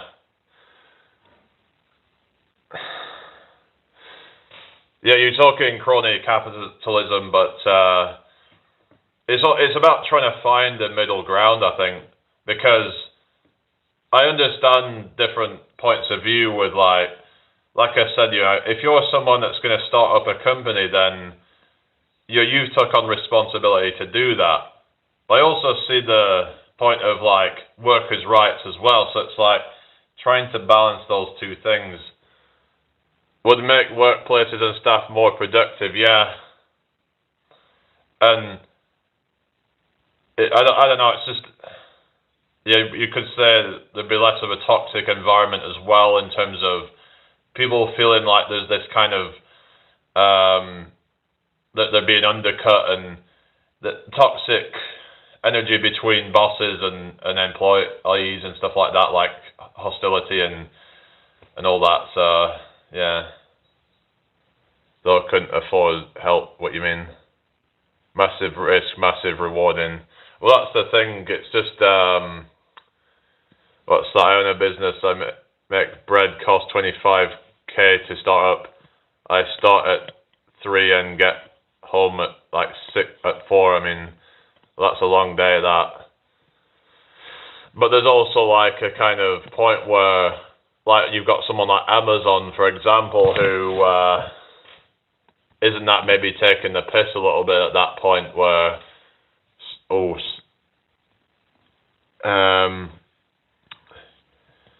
is it taking the piss maybe a little bit when you're at a point where, that you're earning billions from your company? That, I don't know, I understand what people say, but it's like, there's people that need, like, shelter, there's people that need food, there's people in third world countries and stuff, but yet, you've got people who are billions, and they're just not oftentimes doing a lot to do anything about it. Yeah, well, but then it's like working too much. Anything too much can be bad. If you're hustling 13 hours a day, then, unless you really enjoy what you're doing, but you have to find a balance, is what I'd say. I'd argue that for a lot of people, it's actually soul destroying. They're not doing something that they actually enjoy doing. They're just doing it because they have to, because they believe that that's what they have to do to get by, to put food on the table. So it's not a good position to be in, where you feel like you have to do that just to get by. Yeah, that's what they say, isn't it? All work and all play makes Jack a dull boy, yeah. Hello, Kadia, how you doing? What's that? Don't know what that is. Anyway, but yeah, that's right. The all work and all play makes Jack a dull boy, yeah.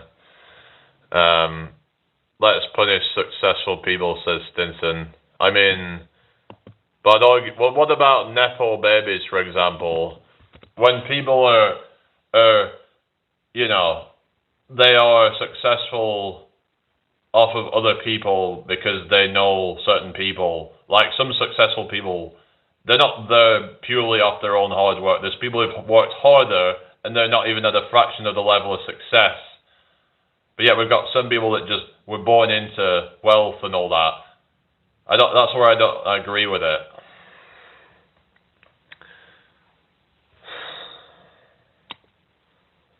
So I don't know. It's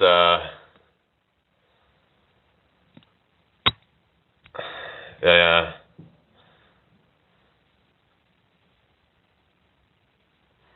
It's not punishing successful people. It's curbing greed. Exactly. That's what I mean. Have people born into poverty that making something massive. I mean that can happen potentially if they work hard, but it's probably going to be harder. Like there's people that have family that's got millions, and then they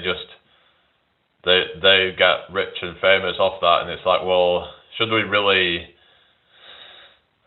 have that? Opportunity is the key, but not everyone has the same opportunity though. Some people were born with more money. They have more opportunities.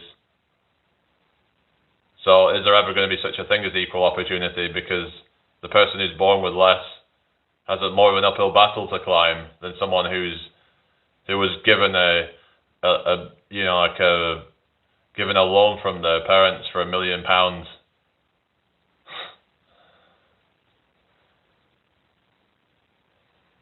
When you have too many people, you have less opportunity. What you mean? Just sounds like you're someone who's just kind of almost like a shill for the system. Or, I don't know.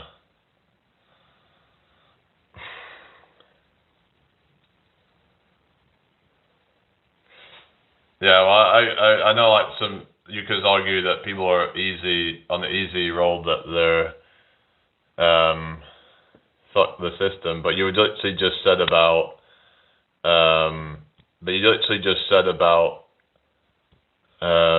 work and stuff, and I don't know.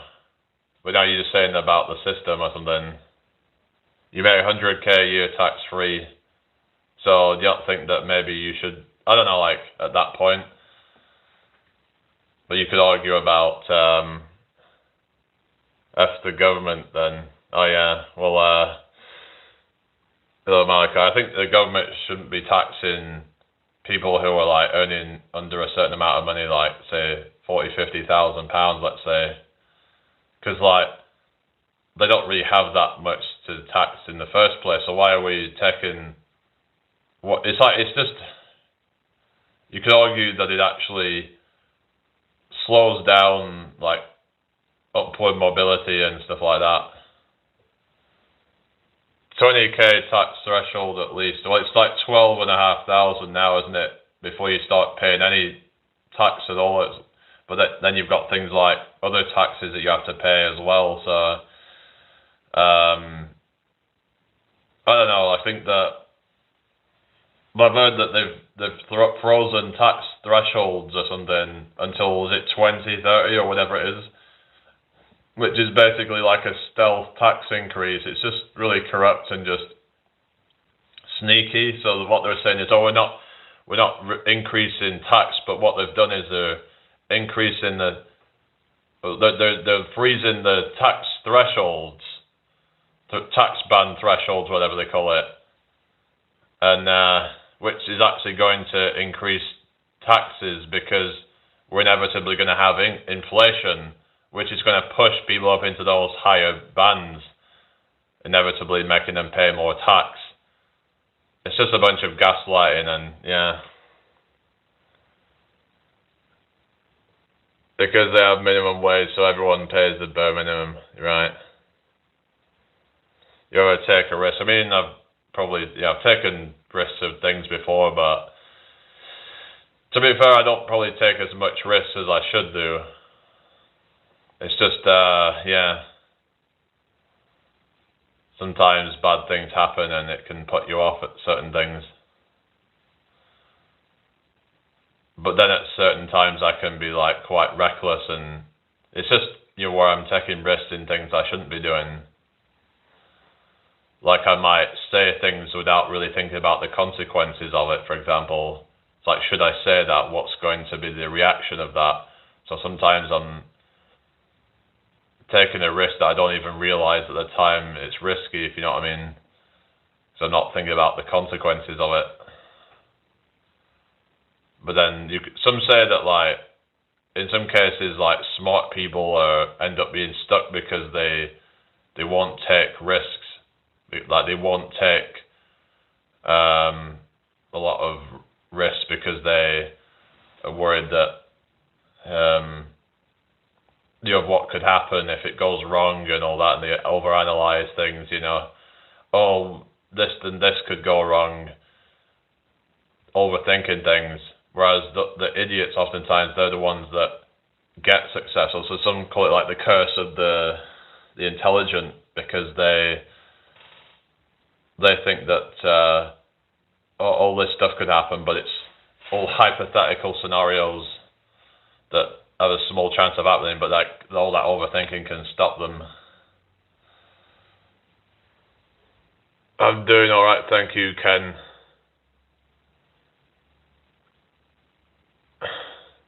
Yeah, that's basically what it means.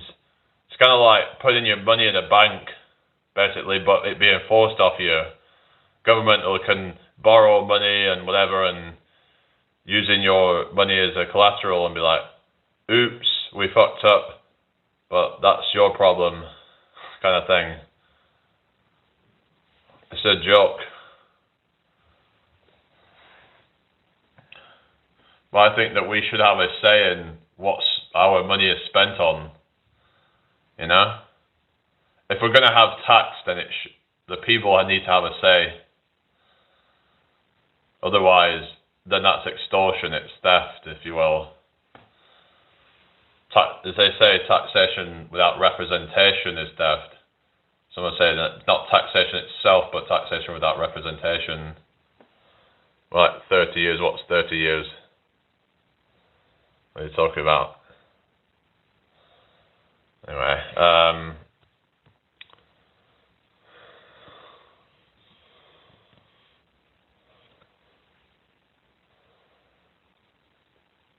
hello, Twinkle. No, I'm English. Oh, no wage increase. Oh, yeah. Yeah, basically. I agree with paying for services and paying the government to keep me safe and secure. Yeah, but then it's like, there's some ways where they're actually doing the opposite.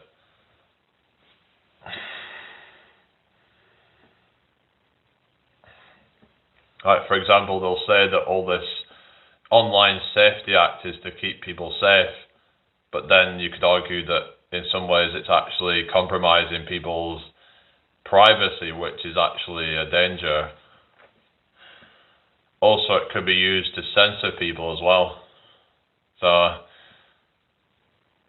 there is like ways that, like something that could be promoted as something good, but then could be ulterior motives behind it. That's basically it, freedom of expression. Because they'll say, oh, this content is, it's like whatever, it's only adults you have to sign in to see this content. So basically what that's doing is it's putting a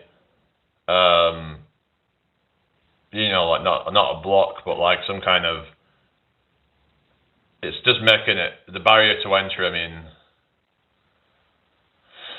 people have very short attention spans, especially nowadays. So if someone has to friggin', like go through a bunch of like shit to watch content or something, they're probably not going to do it. They're probably just going to like, oh, fuck it, whatever. So then all these people that they might actually be telling the truth, but then it would almost be like a form of like shadow banning in a way. I'm socially liberal but fiscally conservative.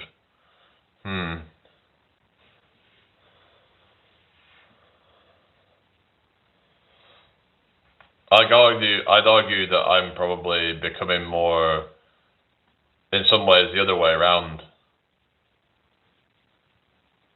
I mean, I don't know,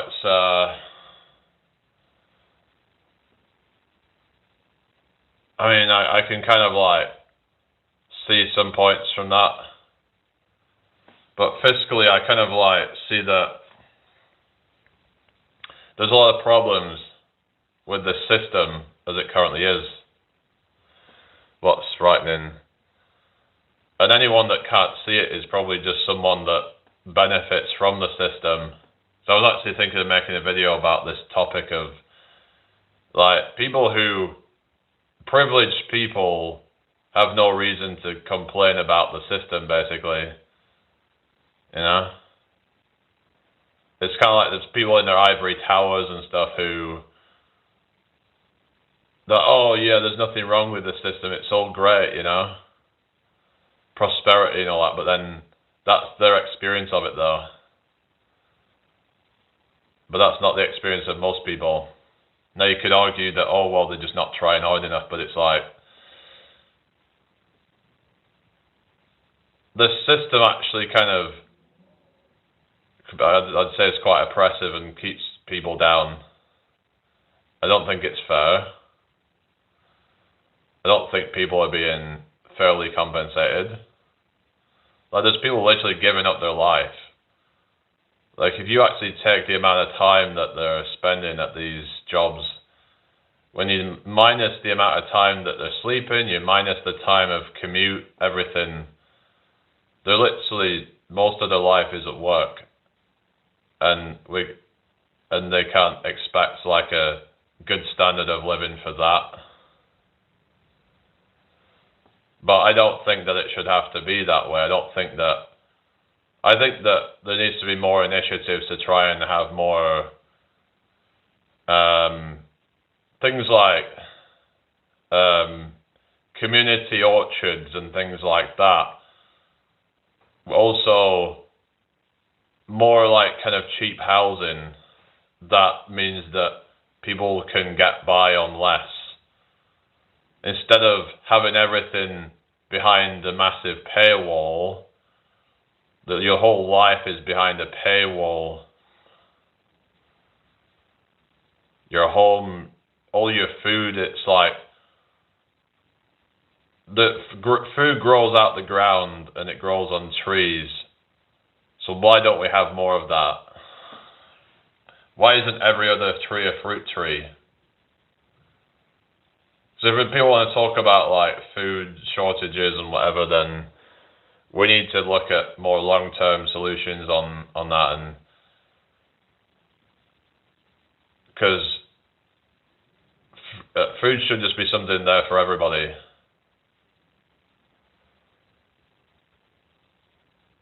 That's what I think anyway. Like we've got people that are like working on fields that are basically like, hello Melon, how you doing? Like you'll get like, say, fruit pickers and stuff where they're literally like,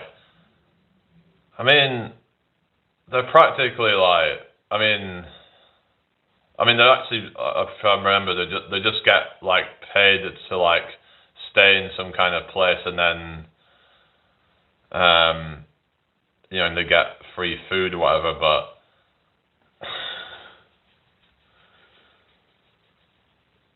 and that's about it. In some of these cases, like they're having all these people grafting, and then they're like,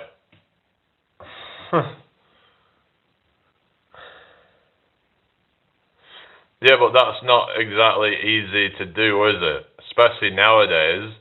Look at how often people get through the fucking job application process now. Like, why would anyone even bother, you know?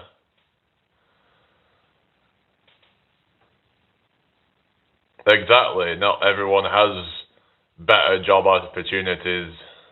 I mean, yeah, you could theoretically, but not everyone has that luxury. Some people have certain. Well, if someone has disabilities, for example, and they struggle to find regular jobs and stuff, and because the system isn't designed for everybody and doesn't really accommodate very well for those who might have other needs, and yeah, they might be able to do something, but they might just, I mean, do we expect that they should have to live a very low quality life because they can't do a job or something? I don't know. It's just,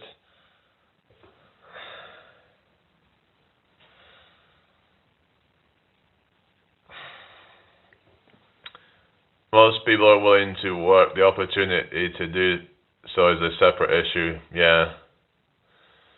Do they know it's Christmas? Oh yeah, hi freshman. How you doing? I hope you're well. People should be forced to work for money. That sounds like slavery, that. So you basically are a fan of slavery then, right? Fuck me.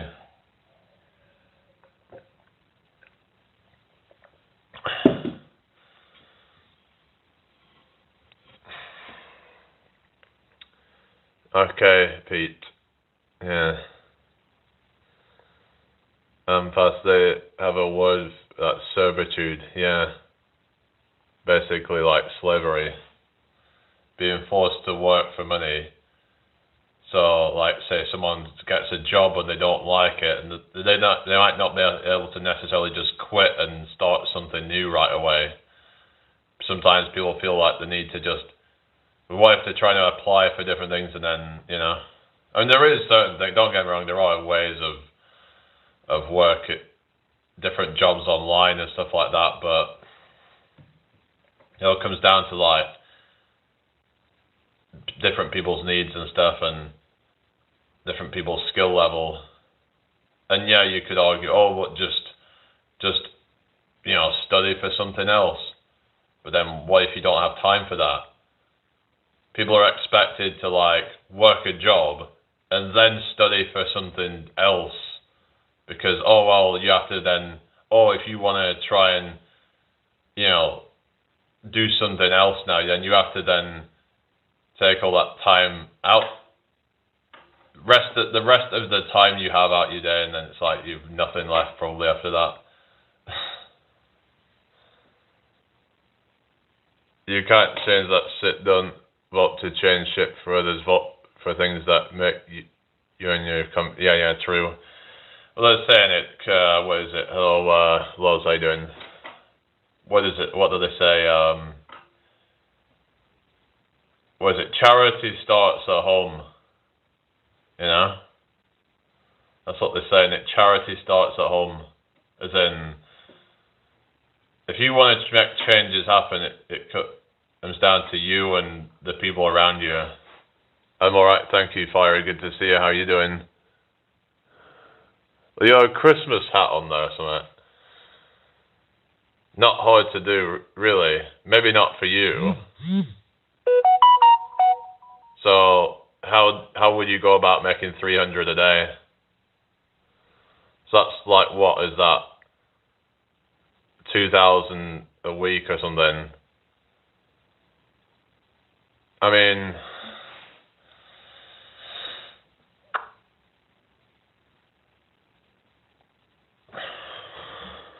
since as a man nobody gave him anything fundamentally rubbish first of your parents gave you life, shall we continue? Yeah. But it's this whole argument, this is what some of these antinatalists talk about, is that I didn't choose to be here. I didn't choose to be in this earth. That's quite a dark way of looking at things, but some argue that it's up to your parents to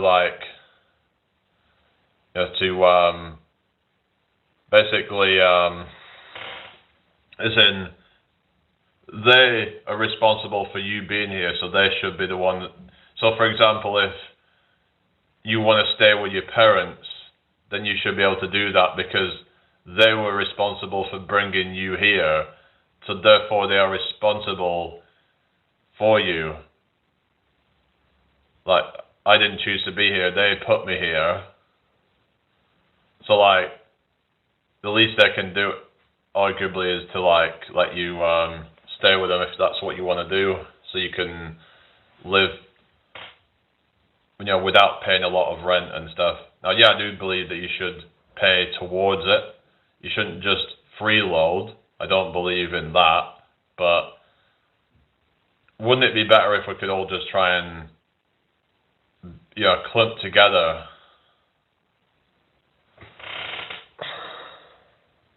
Who are you? What are you on about?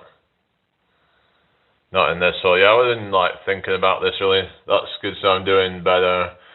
Yeah, it's a Christmas hat. I put this profile pic around that time, but now it's time to change it. Oh yeah, you've not really been. Yeah, I saw you the other day, but you've been kind of quiet on you. But I've been demonetized on my channel and stuff. So yeah. So who am I then? So go ahead then. Who am I? Spill. Hello Rayhan, how you doing? I hope you're well.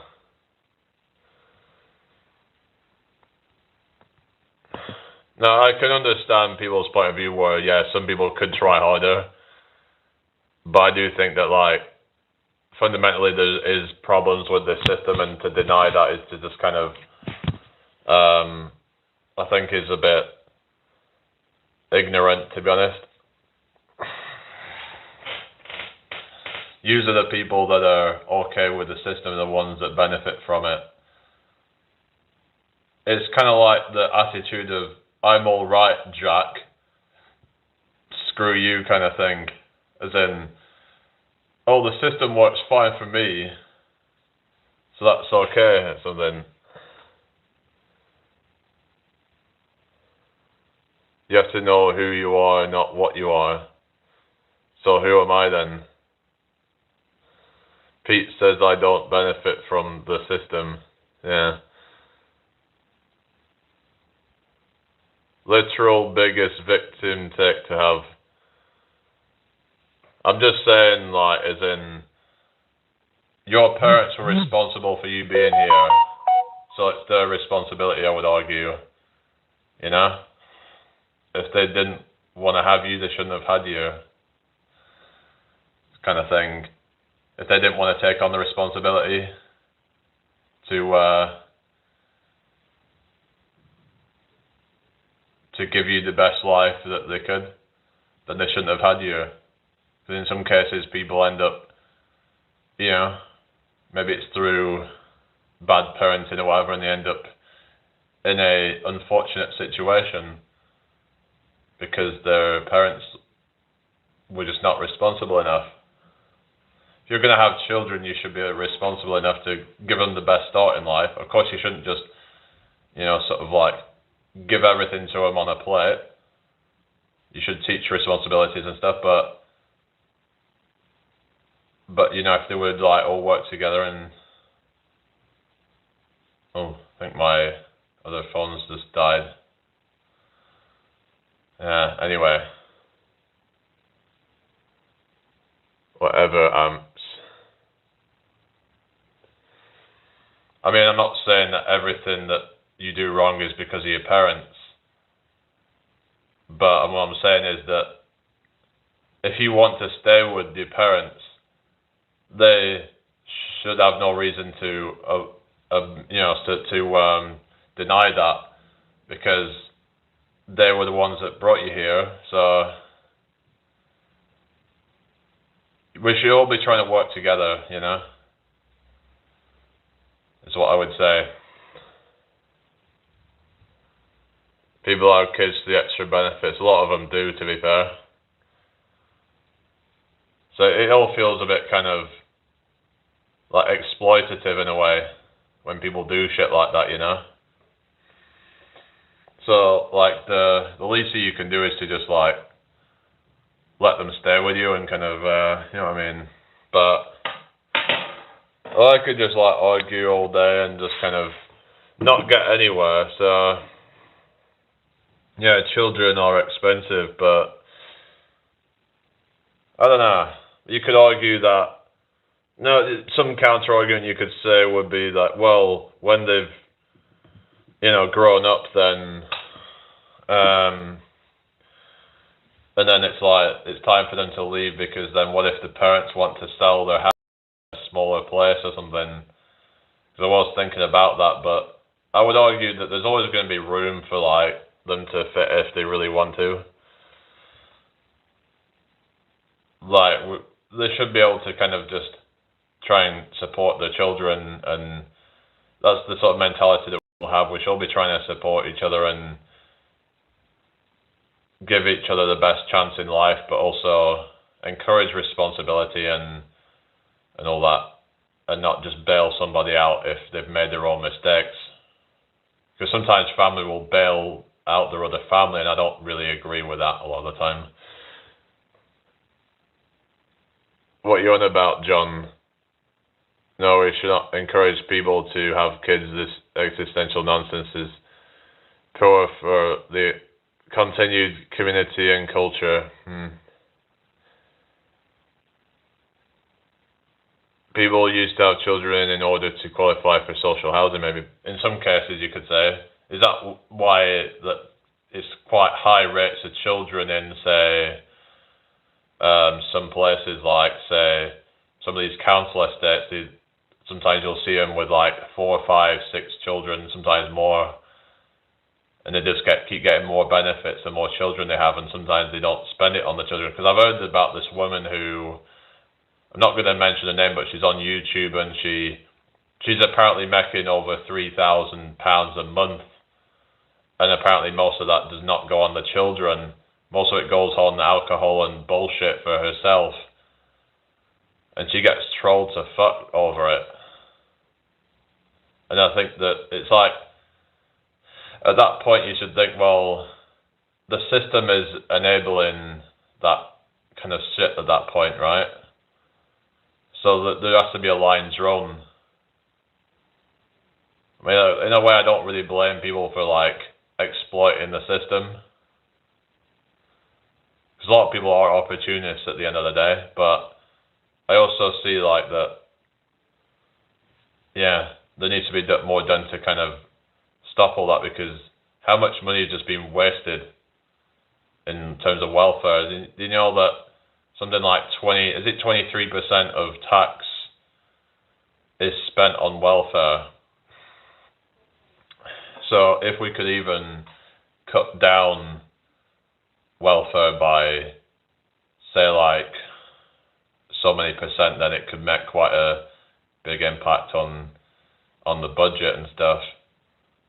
Actually use it for something good. Either that or reduce the tax down. Yeah, kids, I think one of them had some like ADHD or something, and she's apparently got Asperger's or something, and she's, I mean, I know that you can get like some allowance for that, but there's a point where the allowance is just like way too much, I think, and where they're just taking the piss. Like they could probably get by on 2,000 a month or something, and the thing is, she asks for donations as well. But I don't know. It's just, that's why some people get pissed off. So I understand why people would get pissed off at that, especially when they have a donation like and they're actually making that much money. If you're making 3,000 a month, then you're probably doing better than half of the people, actually, if you look at the average wages and stuff like that. So there's the circulation of money which generates wealth. What are you saying? Hello, Alfie, how you doing? I was thinking about that actually, that even people that are on benefits, you could argue that they still contribute to the economy in some way, because they're buying stuff, which then, I don't know, that's the argument that, like, let's say someone has an allowance of, let's say, even if it's, let's say, £1,000 a month, and they go to different places, buy food, for example, and they're helping out their businesses and stuff. So like, if they weren't around, then if they didn't exist, then that would be one less customer for that company, right? So you could argue in that case that they're not completely useless to the system. I don't know. It's one way of looking at things, I guess. Not circulation at all. Wealth is produced where labor and capital come together. Yeah, definitely. I never concern myself with what other people make. I think it just comes to the problem when people are making so much, but then they don't feel like any kind of moral obligation to help those in bad conditions.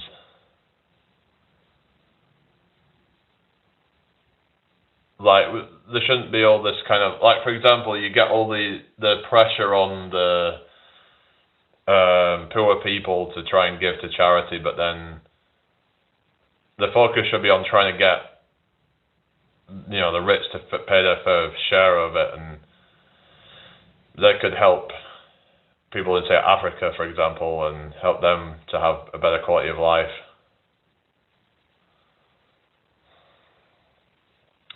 Anyway. Well, yeah, John, there is that. But I can see why, to be fair. Because who would even want to work in a system that doesn't really feel very rewarding? But at the same time, I also see that people are saying that, well, if you don't, then you're just going to end up becoming kind of like unproductive and yeah. Anyway, why do you think Labour lifted the 2-cap child benefit? I was actually talking to someone about this the other day, because I was saying, well, I wouldn't really agree with having I just said that maybe I would agree that there should be a cap, is what I said. But then he said that, well, what about people who already have more than 2 children? Like, I mean, I'll say, yeah, maybe that's a fair point, that, if they already have more than 2 children, they've been given that cap. Now, suddenly, I think it should be a case-by-case basis, you could say, possibly.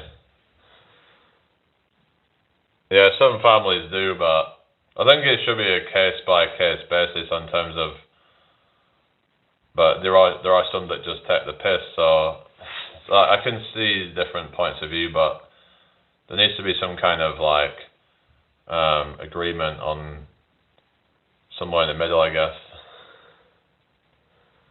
Absolutely, is circulation.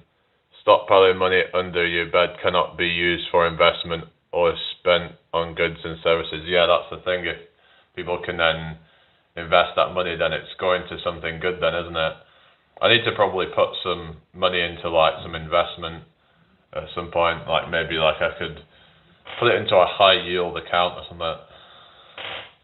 Because if it's in just a regular savings account, let's say, if a regular savings accounts are quite high, but you're only allowed to put a certain amount a month, but you could maybe make different accounts possibly, and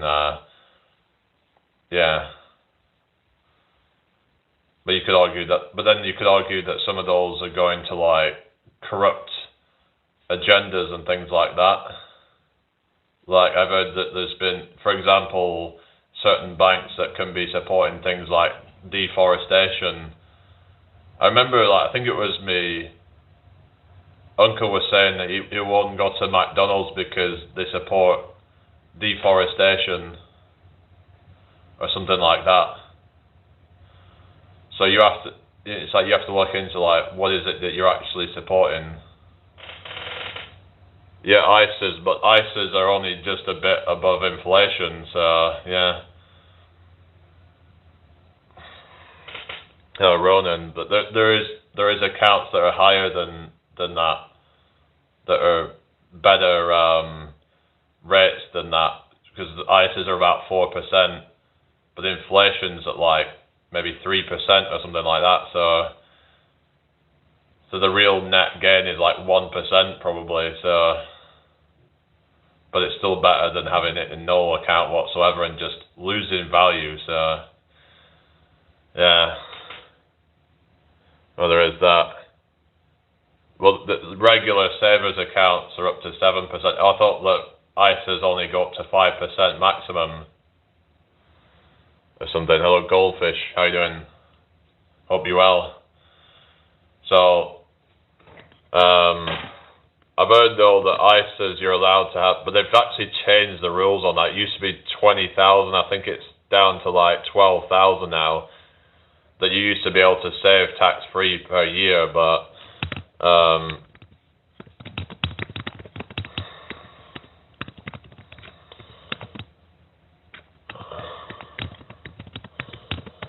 like 7% is like what regular savings accounts can be, but this is what it says. Top tier cash ISA interest rates are reaching roughly 4.25% to 4.43% AER. And I think it dropped to 12k, or at least dropping it to 12k, if I remember. That's what I remember. I don't know if they were talking about doing that. How much can you save tax-free UK? So, hang on a second. Yeah, it says about, what is it? You can earn up to £1,000 in interest tax. So it does, yeah, 20,000. But I remember that they were dropping it to 12k or something. But maybe it's not been put in yet. But yeah, so that's like 1k per year.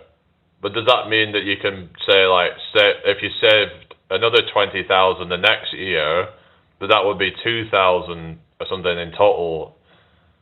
If you get me, like that's saved at that point. So yeah, if a trust fund business invested your money in a bank account, you'd have grounds to sue them, right? Why is that then? Income tax or capital gains. I've heard of capital gains tax. That's when you're taxed on your like things such as like stock market and whatever, like within like what is it called? Index funds and ETFs and stuff like that. Any kind of investment, basically. Hello, Luke. How you doing? I hope you're well. Welcome to my live. Hope you've all had a good day. If anyone's new here, hit that subscribe button. But yeah, regular savings accounts are like 7% plus. But you have to like lock your money up. That's the only problem. Some of them even go up to 7.5%. So yeah.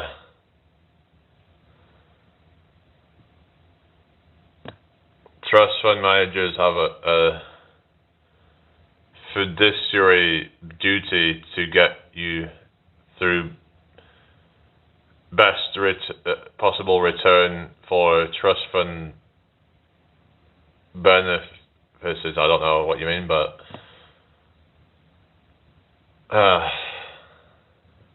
sorry, what you mean? But according to that, let's just have a look at, do some ISAs offer 7%? Some people would pay a fresher tax than complain. Oh yeah. Yeah. Your local co-op do the best ISAs at the moment. Oh really? Oh wow. Specialized products rather than standard easy access cash ISAs. So I was talking about regular savings accounts which go up to 7.5%. And then there's one here that says innovative finance ISAs, IFISA, which are 7% or can go up to 7% or more. And then lifetime ISAs, well, not a 7% interest rate at LA ISA, offers a 25% government bonus on savings of up to £4,000 per year, which is much higher return than 7% if used for a first-time home or retirement.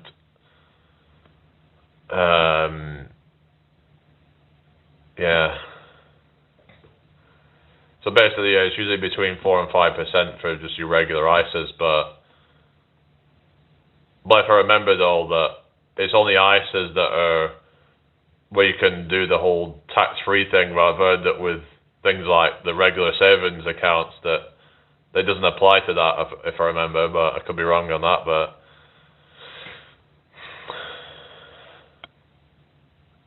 so it was saying that about depositing between £25 to £300 a month.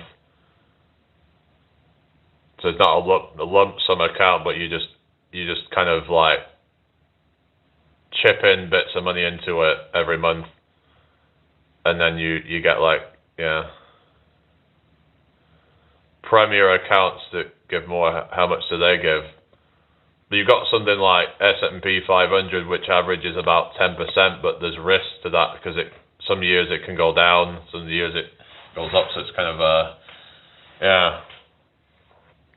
100k really. That's a lot of money. So who does one of them then? Try again. Trust fund managers have a legal duty to get trust fund beneficiaries the best possible return on their fund.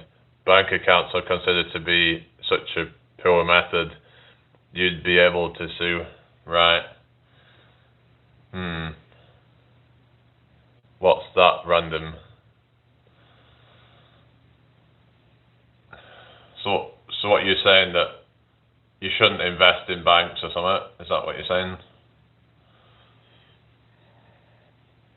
Well, banks take your money and invest it, so you're like basically they're like a middleman basically, aren't they?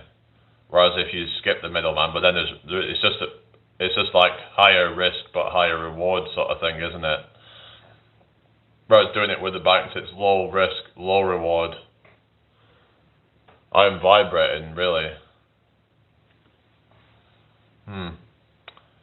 Yeah, so it's the whole kind of choice of whether you want to take a higher risk with the chance of a higher reward, or a lower risk but a lower reward. So it's like, it's one of those things where it's kind of, you have to decide whether the risk is worth it for you.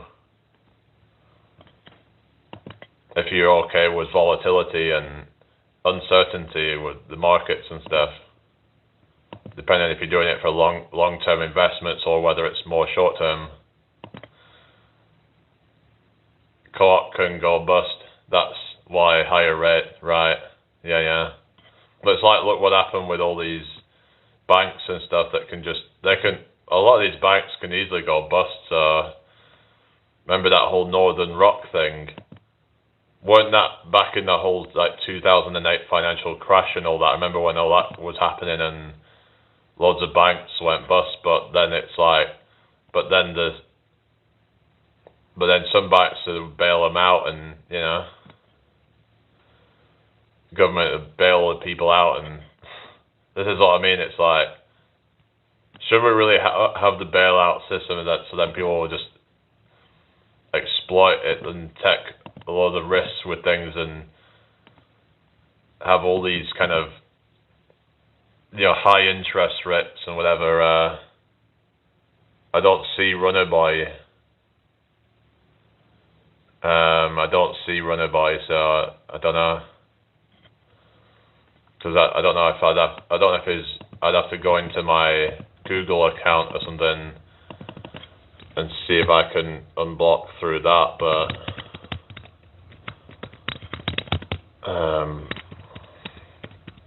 so I do not see him in my chat, so yeah, I do not see him. Hence why sensible people deal in trust funds. Why? So what are you saying about DWP or something? I saw some advertisement earlier about it, trying to kind of say, oh, make sure you do this so that you don't get a penalty or something. Yeah.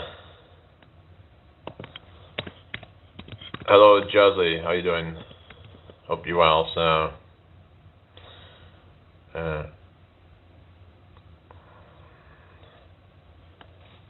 what's this? How do I find? Yeah, there's let's have a look. Blocked list. Let's find it. So I might have to go into that to do it. No users currently blocked. So I don't know. So I couldn't find it in my blocked users list. Invest your money, it's the investor who always makes the real money. Yeah. What are your thoughts on like property investments and stuff like that?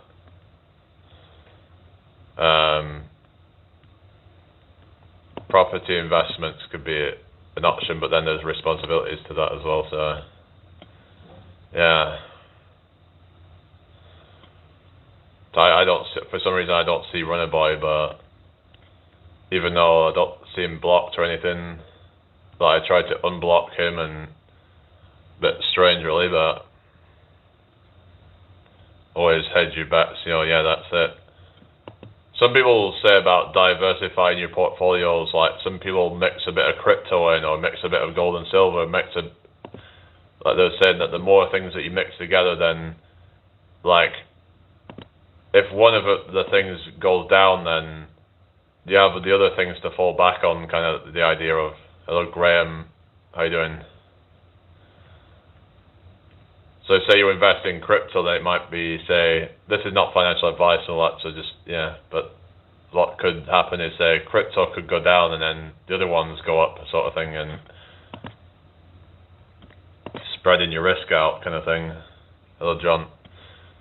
Alright,